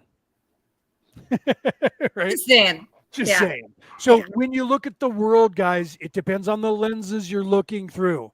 The truths that we believe in, here I'm quoting a Jedi Knight, the truths that we believe in are greatly reliant on a certain point of view. Do you understand? Yeah, A exactly. certain point of you. Right. Yes. And that's the point of why he said that. It is ambiguous. Not a certain point of view, because a view is your view, what you are seeing and perceiving. And how you perceive that is directly related to how you think. And all of these people with these external egos in the world are telling you something. And we talked about that. It's keeping your vibration low because they only want you to see destruction, war, and fear, mostly fear. Do you understand, guys? So it's not, the world is not as bad as you think it is. You're only thinking that because they're telling you that repetitively. Breaking news, breaking news, breaking news, massacres, massacres, massacres, death, destruction, mayhem. Oh, and then there was this good story where somebody got a cat out of a tree. Next up, weather. Think about it. What's the easiest way to control masses? It's fear. Yep. The moment I create fear, I can control masses. I can kill thousands of people. I just have to create some fear. Then I've got to can do with them whatever I like. It's unfortunately true. Yep. And people know that they shouldn't tune into the, but they do in any case. Yep. Continue, Peter. I'm sorry, I didn't mean to interrupt. No. I'm just saying, the moment you create fear, you've got control.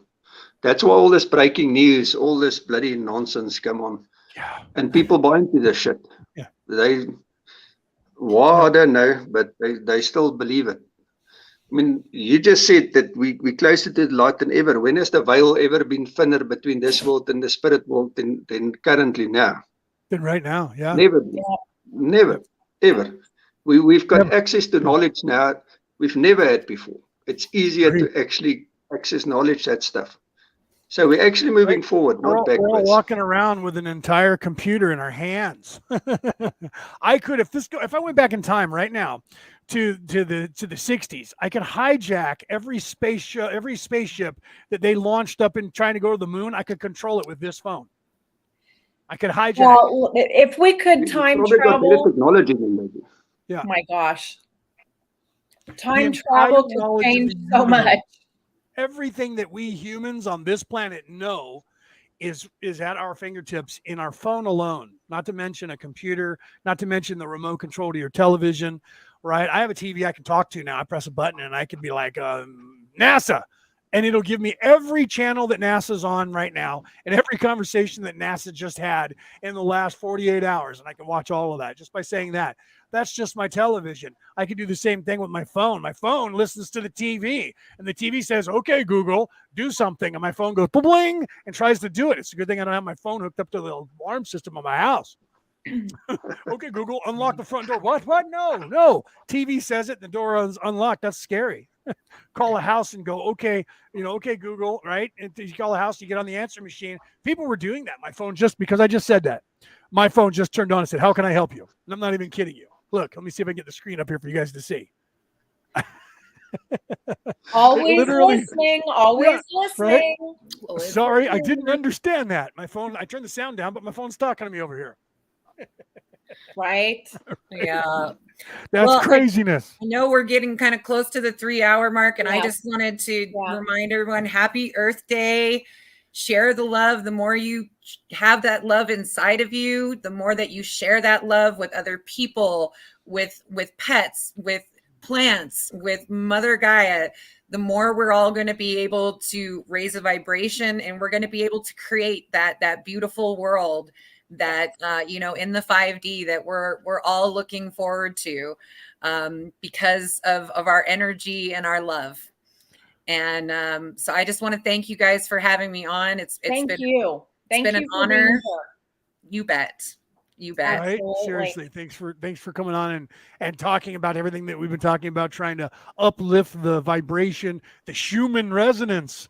I love that the human resonance of the planet, and get that energy just higher, in a higher plane, away from that fear that's down here, that low thing that they're trying to keep you in, that place they're trying to keep you in to control you. Peter said it. They create the fear, and the more that people are afraid, the easier they are to control. And that's an honest truth. You can look that up. You can use your phone and say, hey, whatever. If I say it, my phone will turn on and try and do it. But whatever your phone responds to, because if you have a smartphone, it responds to something. It's either Google or it's Siri or it's whatever, Alexa or whoever you got linked to your phone. One of them is there. There's a robot that likes to listen in to everything you're doing already, and you can talk to that phone. And even Google will give you that information. You guys should look that up and pay attention to use what's that going on. information to look up how you can help Gaia, Mother Earth, the wildlife, the rescue organizations you can volunteer in, whether it's with animals, whether it's with Mother Earth, or like when we started the show, you could always volunteer to answer the phone on the suicide hotline, because that's a very important job as well. And that is love right there. And remember, even if you don't have time or think you don't have time to do anything, we talked about this many times, take 1 minute. You can do it at a stoplight. You can do it when you're sitting on the throne. Got plenty of time in there. Put down the phone. Don't read the newspaper, and think for a minute and project love. It takes a second. 1 second. Yes. Yeah, that's a good note for us to end on for the day, because we're going to be back tomorrow. Excuse me. We're going to be back tomorrow morning on Saturday at 11 o'clock California time. So if you liked what you saw today, if you want to be in the audience and you have questions and you want to add to the topics, we're going to have more people talking tomorrow. Jump in, participate. This is how we learn. This is how we grow and pay it forward. And may everyone have a wonderful and blessed and appreciative Earth Day. Love you guys. Love y'all. Love you all. Thank you. Good day. Bye, guys. Take care.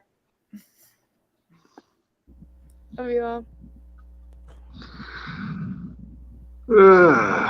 And we're clear. I think it's still buffing on my side, but I'm pretty sure it still says we're live on mine. It's still